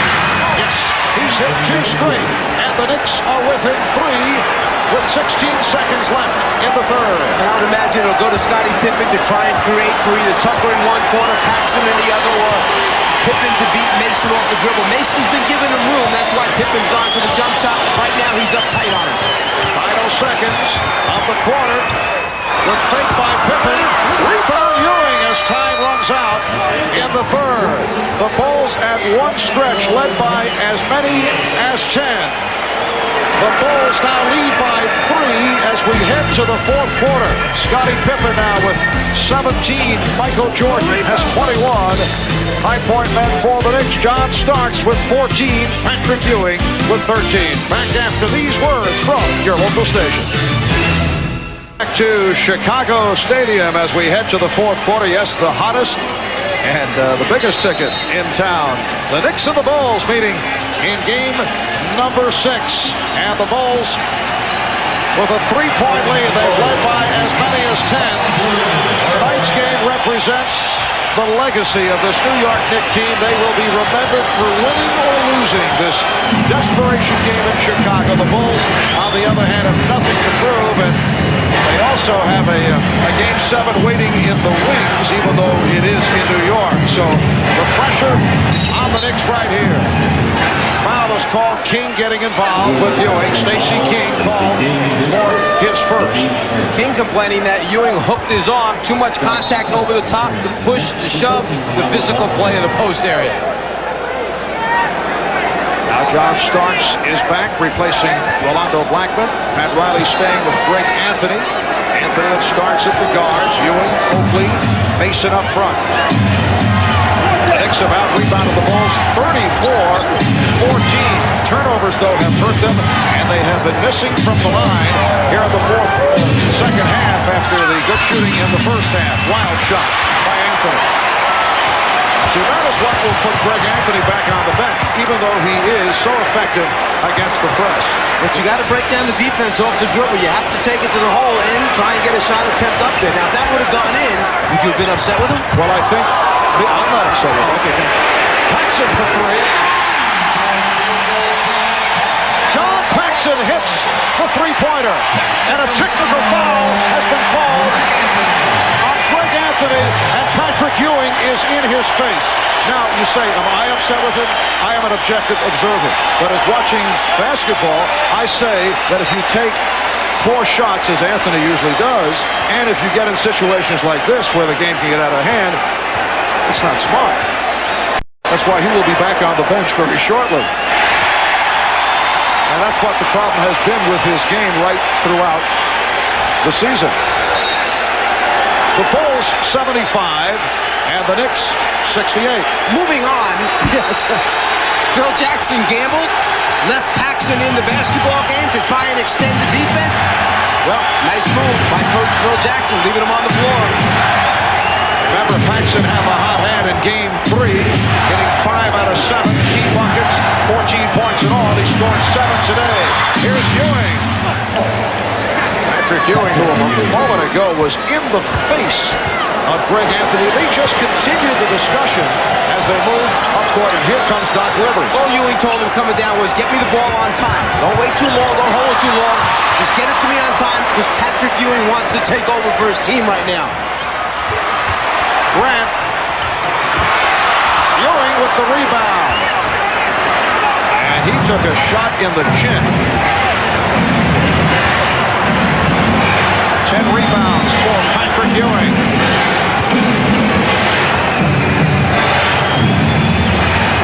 Bulls defense up extended right now, forcing New York to pass the ball more around the perimeter than they want. That was a three-point attempt taken by Jordan. Michael fires for three. Rebound King. The Bulls lead by 7.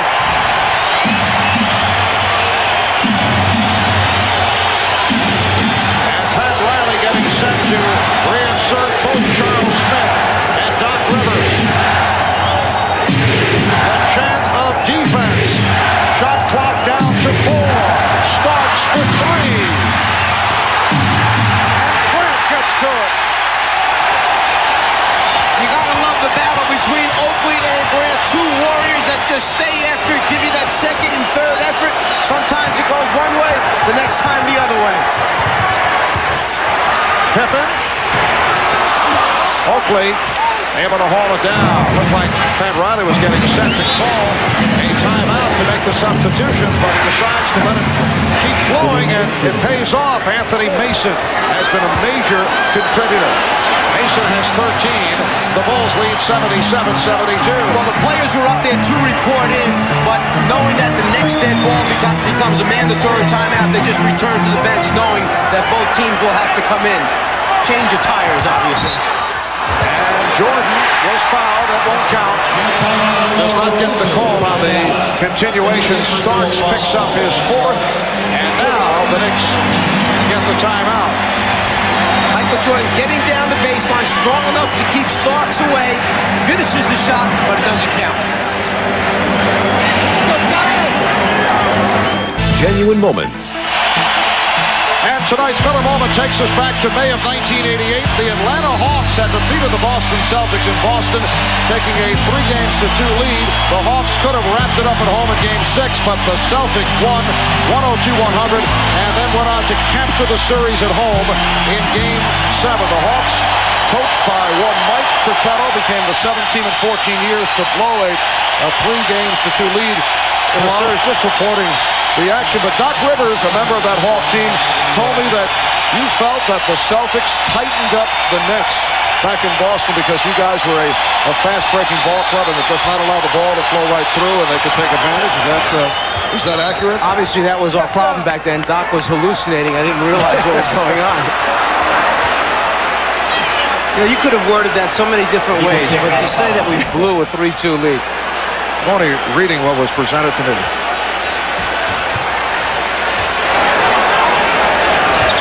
Illegal pick was called. Apparently, illegal pick out of bounds was called against Chicago. So it is New York ball. It's a 5-point Chicago lead with 8 minutes and 15 seconds left in the 4th quarter. And a blocking foul called on Paxson. Getting back to that Miller moment of recognition of that moment featuring the Hawks and the Celtics back in 1988. Miller Genuine Grant will donate $1,000 to the Thurgood Marshall Scholarship Fund. Phil Jackson faced with a decision here. Do you leave John Paxson on the floor because he made a big 3-pointer and he's doing a pretty solid job? Do you bring BJ back, who's made so many big shots for him and can apply a little more pressure defensively. Right now he's going with Paxson because he likes the fact he gets them into their offense from different areas other than BJ. Mason rejected. Mason stopped again, and he's fouled, and Jordan upset with the call. Pat Riley has made the substitution with Doc Rivers coming on for Greg Anthony. Jordan called for his fourth. There's the first piece by Michael. Then from behind, the swipe, a little bit too much wrist or hand on the floor. And the game being held up momentarily while a fan threw a bottle out on the floor, soda bottle. There's soda all over the floor. A ridiculous situation to have an athlete potentially injured by something like that. They're out trying to clean it up. It appeared that there were people pointing in the direction of the person who threw the bottle out. Unbelievable. And he will be escorted out of Chicago Stadium. Meanwhile, we get the official timeout.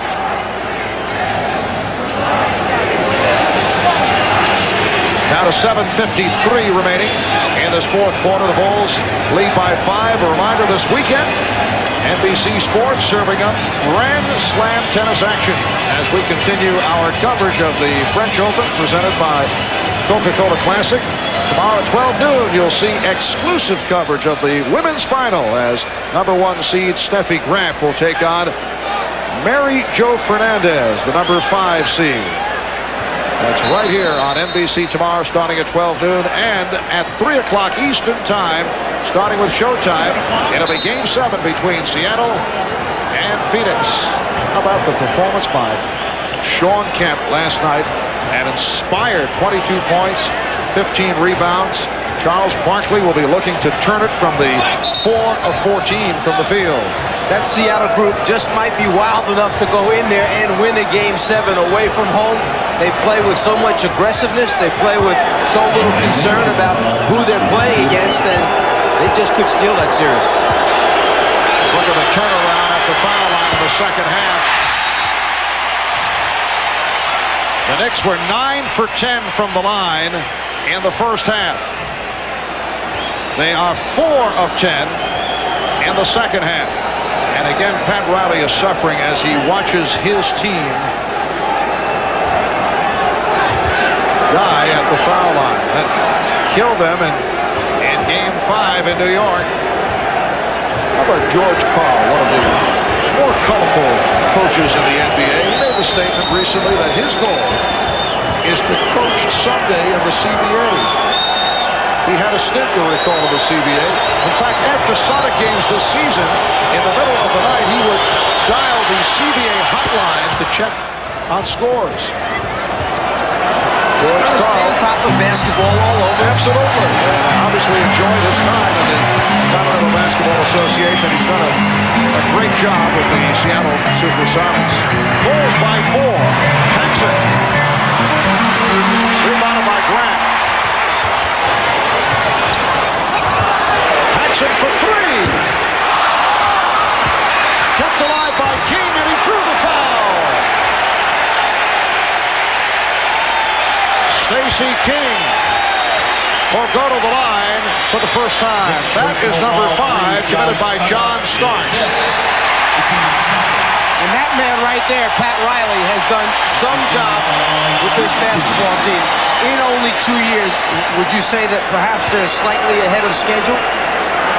Yes, I think there was a point this season where Dave Jackson, Ernie Grunfeld, and Pat Riley said, hey, we could have a shot at contending for the title. I don't know if they felt it would happen this quickly. And right here they are facing either a Game 7 in New York or elimination and the end of the season. A season that saw the Knicks win 60 games, finishing on top of the Eastern Conference. They opened up this series after knocking off Charlotte and Indiana by winning the first 2. Smith was fouled. And Chicago turned it with 3 straight wins, including that breakthrough victory in New York on Wednesday. Paxson called for the foul. I'm sorry. You have two outstanding coaches that kind of approach things from a different way, but accomplish the same thing in the end. They've got teams that capture the attention of the league. They play a little different style of basketball, each of them, but both feared by the opponents for what they do respectively, where you know that when you show up against these two people, you better be ready to play basketball. And Stacey King hears it from the crowd. 8 points for Stacey. Bill Cartwright is back. On the subject of coaches who mentioned the nice words about George Karl, knowing George's personality, he'll say, oh, we're just trying to cozy up to him because he's been complaining that Seattle doesn't get enough attention. You know that would be George's point of view. Well, if they win this next game, they'll capture a little bit of attention from around the country. The Bulls 79 and the Knicks 75. Against the Suns and the Sonics. Game 7 tomorrow in Phoenix. NBC will have it starting 3 o'clock with Showtime. 3 o'clock Eastern. Just under 7 minutes remaining in the fourth quarter. Shot clock at 5. Here's Pippen. Well, he thought it was deflected, but it was not, according to the officials. And it will be. Nick Paul will be come back following the timeout with 6:49 left in the game. Welcome back to Chicago Stadium, where once again the Knicks have had their difficulties at the foul line. They started with 9 for 10 in the first half. They're now 16 for 23 overall. They have the awful performance at the line in New York on Wednesday. We talked about it yesterday with Pat Riley, who has been exasperated with the Knicks' efforts at the line. I swore that I would never do this in my life. I mean, there isn't a team that shoots more in practice, highly intense drills in practice, and in between the intense drills, shoot free throws while you're in a state of fatigue than us. And, you know, it may come down to I may have to hire a guru to come in because I think it's all here. I think when you shoot as much as you do, it really is more of a mental thing than anything else. And, you know, so that may be the next step. See, I told you, well, he needs a shot doctor, make it work. And Patrick Ewing has the shot doctor right there, knocking out that jumper. 17 for Ewing, and the Knicks are within 2. The Bulls 79, the Knicks 77, 6:20 remaining in the game. Michael Jordan has been very quiet, has not hit a field goal in 11.5 minutes. And that was deflected short. Pippen pops it out. Shot clock at 2. Paxson flings and hits. John Paxson with 1 on the 24. Gamble pays off. Leave Paxson on the floor. 9 points for Paxson. The Bulls lead by 4.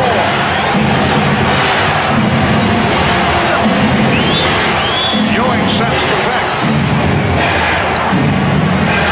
Rivers for 3. Look out. Ewing able to get to it. Crowd wanted to travel. Now Pippen rebound. Michael Jordan is 8 for 22 from the field. He's missed his last 5. Missed his last 6. And a foul called on the Bulls as Ewing was pushed. Grant called for his second. Desperation with the 24-second clock all the way down. Paxson knows that he's got to hurry and get it up to his right. With 1 second remaining, the ball is in the air. 1 second on the 24-second clock. John Paxson makes it. Underneath, Grant shoves Ewing in the back. Sure, he comes up with the ball, but can't do it that way. Foul committed by Grant sends Ewing to the line with Chicago over the limit. The Knicks 7 of 13 from the line in the second half. The Bulls 81. The Knicks 78. Ewing is 2 of 4 at the line. The Knicks continue to struggle at the free throw line. See how many passes Chicago throws. I think they called their 4-pass offense. There's 2, there's 3, there's 4. That's what they called out. They wanted 4 passes before anybody took a shot. Pippen Scottie Pippen had a good, clean look at the basket and hit that corner jump. Coaches will go to that when they feel that the ball isn't moving, when they're stagnant on offense. They want some touches in there, get everybody involved. Jackson made the call for pass offense. Chicago leads by 5. Charles Smith, yes. 14 points for Smith. The Bulls by 3. The Knicks seeking to prolong the season, looking for Game 7 in New York on Sunday night. The Bulls want to wrap it and get a couple of extra days of rest as they wait for the winner between Phoenix and Seattle. Grant, way short. The Chicago shooting has been off here in the fourth quarter. This is one of the things that New York banks on, that fatigue will set in against their opponent. New York feels it's the best conditioned team in the NBA. The big bodies are going to wear you down, force you to miss shots at the end. Nice fake, but Ewing went short. He thought he was fouled. And Riley wants his club to get back. They do not. Pippen. Well, now the Knicks able to get back into position. They escape, yes, they escape. A dangerous situation right there. And Phil Jackson wants to talk it over. 3:49 remaining in the game. Bulls by 3. Reminder tonight, following your late local news, don't miss the Tonight Show with Jay Leno, Late Night with Dave, and Friday Night Videos. It's all tonight right here on NBC. Well, the Bulls shooting showing a decline. They hit 11 of 17 from the field in the first quarter, but they've gone down 4 of 13 here in the fourth. And that man, Michael Jordan, has missed his last 6 shots. He's 3 for 9 in the second half. Well, it's certainly something that Pat Riley mentioned at halftime. During the regular season, New York was #1 in the league, holding their opponents to just 43% shooting from the floor. At halftime of this game, Chicago was at 55%. They've done their job, New York, in the second half, reducing that field goal percentage. They've also cut down on turnovers. Here's Pippen. Scottie Pippen thought he was fouled. Another big shot by Pippen, who has certainly made a habit out of it in this series. He has 21 points in all. The Bulls by 5. Ewing's pass nearly picked off. It was saved by Pippen, taken by Smith. And a palming violation seems to be indicated. Let's see, Jake O'Donnell with the call. And now in a conversation over at the scorer's table. Pippen started to double team, got the hand out, then dove to save the basketball on the floor. Now we're just trying to get a read on what Jake O'Donnell's call would be. He was motioning that there was a turnover or carry of the basketball. Apparently he said Pippen had taunted. The ball is being awarded to the Knicks with a new 24 and 3:16 remaining in this fourth quarter as a timeout is called. Here's another look at it. The interpretation has to be whether or not he has possession of the basketball. If he had possession, then New York should be awarded a new 24.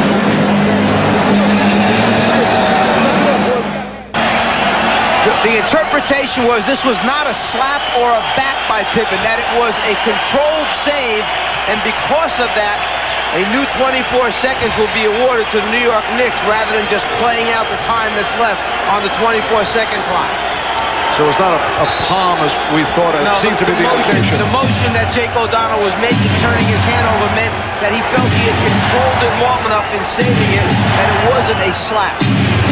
Now 15 on the 24. We come up on 3 minutes remaining in the game. The Bulls lead by 5. They double up on Starks. Ewing around Cartwright. Rebound Pippen. Again, another one of those missed opportunities at the front of the rim for New York. If they convert, this game is a different story right now. They are on their feet here in Chicago. Jordan, he thought he was hacked. Grant able to get to it. Michael Jordan only 8 for 24. He's missed his last 7 shots. Let's give Rivers some credit for pretty good defense. Shot clock at 8. Shot clock at 5. And the foul called on Rivers. And there's no question that that's a result of the last time Michael Jordan shot the basketball, he felt he was hit on the forearm. That's why his shot pulled up short. He turned, complained. This time Rivers hit with the hand check. 4 on Rivers. And a timeout taken. That's a 20-second timeout. So the Bulls are down to 2 timeouts left. 2 conventional. And the Knicks have their 3 full timeouts remaining. Pippen had to go to the 20. He had no inbounds pass. Rather than lose a possession, he calls it. And Chicago has come back off the boards after being severely beaten in the first half. 25-7 disparity. Horace Grant with 9 rebounds in the second half. 9 of his 11. And that has been the major difference. Yeah, and that offensive rebounding, which was 12-1 in favor of New York at halftime. Right now, in the second half, it is 6 offensive rebounds for Chicago, just 2 the New York Knicks. The Bulls 85, the Knicks 80. 2 minutes, 15 seconds remaining, fourth quarter. Perhaps remaining in the New York Knicks season. Pippen, rebound Ewing. Ewing is up. Ewing is after every one of those rebounds, understanding the importance of gaining possessions, trying to cut down Chicago's offensive boards. 12 rebounds for Ewing, along with 18 points. Starks for 3. Starks scoops it. He stepped out of bounds. John Starks stepped on the line.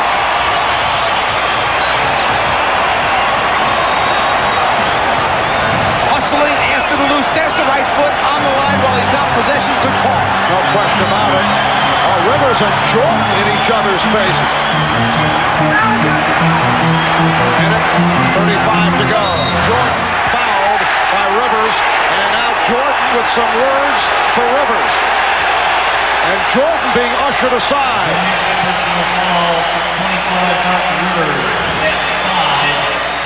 Oh, Doc Rivers just went back at Michael Jordan, and they're being separated. Talk about competitive people. Doc Rivers, every bit as competitive as you want on the floor. He's got an assignment. Do you read lips well? No. Michael Jordan's teammates trying to settle him down now. That's 5 on Doc Rivers. Jordan is 5 for 5 from the line. This has not been one of the stronger performances for Michael Jordan. It's the other people that have done it tonight. And Pat Riley has signaled he wants a timeout after this possession to get everything set up. Making sure there are no mistakes here after this free throw. The Bulls by 7. A minute 34 remaining in the game, and the Knicks take a timeout.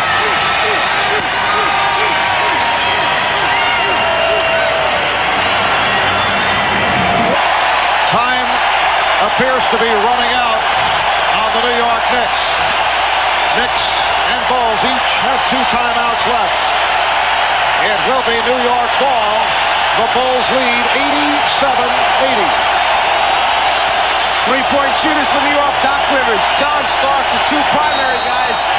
But when you are down by 7, you'll take any score you can get if it's a quick one in a hurry. Knicks are only 1 of 9 from 3-point range. Starks 1 for 6. Knicks having difficulty finding a shot. Ewing able to shake off Pippen and hit, and looked like Pippen took a bump in the chin. The Bulls 87, the Knicks 82. Important possessions now as we close in on 1 minute remaining. Jordan had it knocked away. Paxson for Cartwright. Shot clock at 4. Here's Pippen for 3. Yes! Again, Scottie Pippen has hit the big shot.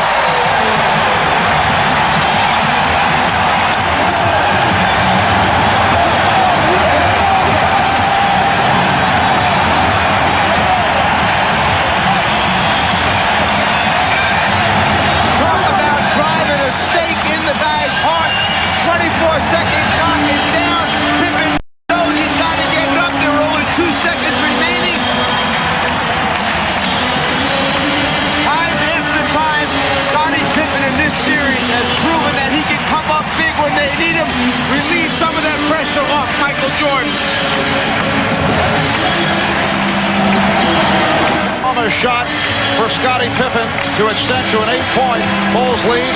Remember back in Game 4 here in Chicago Monday afternoon, it was Pippen able to hit. This turned into a 3-point shot with about 2 minutes remaining of the game, and it extended the Chicago lead to 7. A crushing blow dealt to the Knicks, and look at that stat line on Pippen: 24 points, 6 assists, 6 rebounds, and here is Pippen doing it tonight. Scottie Pippen with 1:01 remaining, and if the Bulls hold on and win this game and take the series in 6, when it is all digested and the media looks back from the New York point of view, back in New York, the complaint about the Knicks will be that they did not go at Pippen in the same physical fashion as they did a year ago. There will be the feeling that they let him off the hook. I'm not so sure I would agree with that. I think different situations are hard to compare to one another. He's having an excellent series. They've had some big bodies on him, bumping in, hitting him. He's made some shots where certain nights they'll roll in, other nights they'll roll out. He's getting the roll in this series, shooting 51% from the floor, 22 points, 7 rebounds a game, and almost 4 assists. Here's Rivers taking it strong to the hoop, tipped home by Ewing. 6-point Bulls lead, so the Knicks get the quick bucket. It's time remaining. Michael Jordan drew the foul. Hit on a reach-in. Michael is 7 for 7 from the line. Foul committed by Blackman.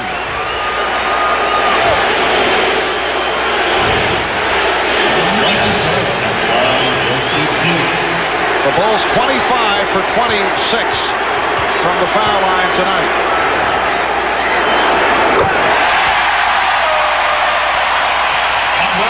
Here's Scott Williams replacing Bill Cartwright. So here's the cheers. 9 points for Cartwright. And again, did a good job defensively against Ewing. Ewing with 22 points, but in the first half was not allowed to get to the good position. 7-point Bulls lead. Ewing, yes, 91-86. And the Knicks apply some pressure. 39 seconds remaining. Short being played by Starks, and fires it down to Pippen. Pat Riley told his team, come on, you got to go after him and get him. The clock is running down. Knicks can't find the Bulls to give the foul. And Grant on the drive is fouled. It counts.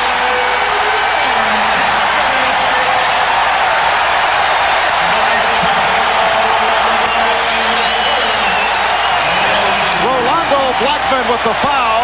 The Knicks could not chase the Bulls down. They could not get to them to commit the foul. What happened was when the first double team took place, they got the ball out of their hands quickly enough before the foul could happen. Then Chicago kept the floor spread so well that they never could catch up to the basketball. Grant knows the clock's running down. He has to get a shot up somehow or he's going to lose the possession. And as seemed to have been the case this entire series, after those first 2 games were out of the way, Chicago's gotten every one of those bounces or breaks that they've needed. Chicago leads by 8. Ewing, yes. Patrick Ewing hits again. It's a 6-point lead, but time is running out on the Knicks. Paxson backing it up, and now the foul is called. Or timeout. Let's see. No, apparently Paxson called for time with 5 and 6/10 seconds remaining.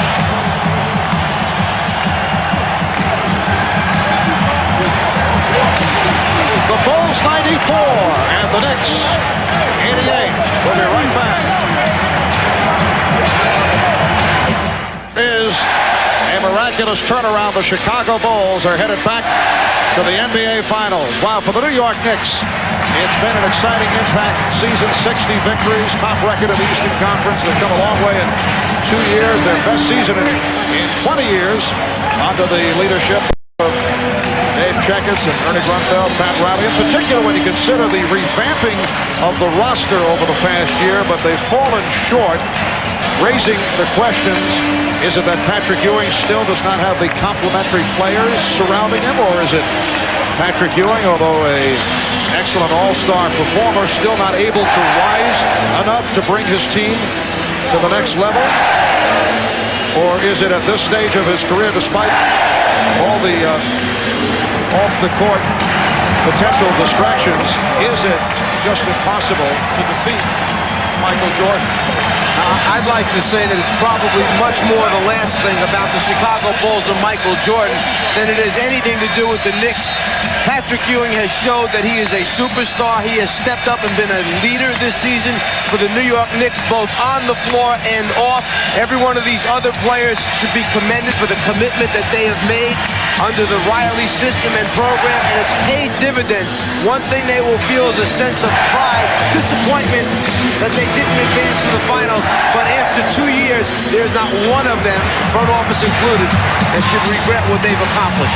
But I can see one change coming up. That man will have a free throw shooting guru in training camp.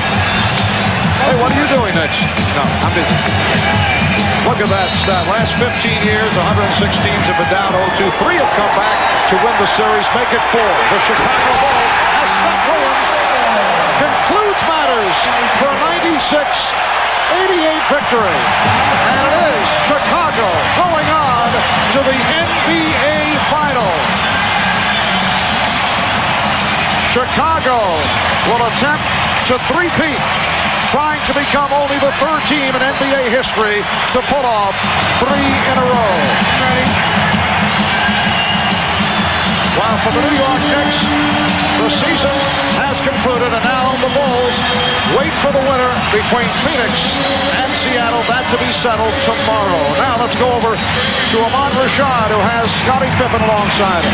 All right, thanks, Marv. Scottie coming into this series, so many things said. All the papers read that, well, we can beat the Chicago Bulls if we get to Scottie Pippen. That didn't happen. You paid big the entire series. Well, we had to get a hold of this team.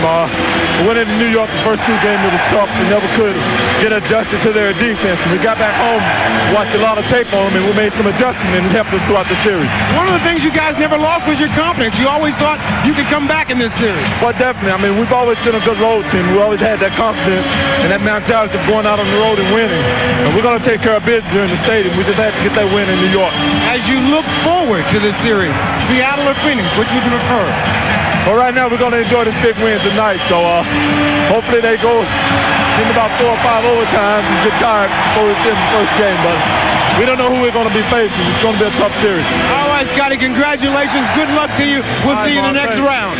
All right, back to you, Marv. All right, Ahmad, another excellent game for Scottie Pippen, 24 points. Michael Jordan did not have one of his fighter ball games, 25 and 8 for 24 from the field. Patrick Ewing, the high man, with 26.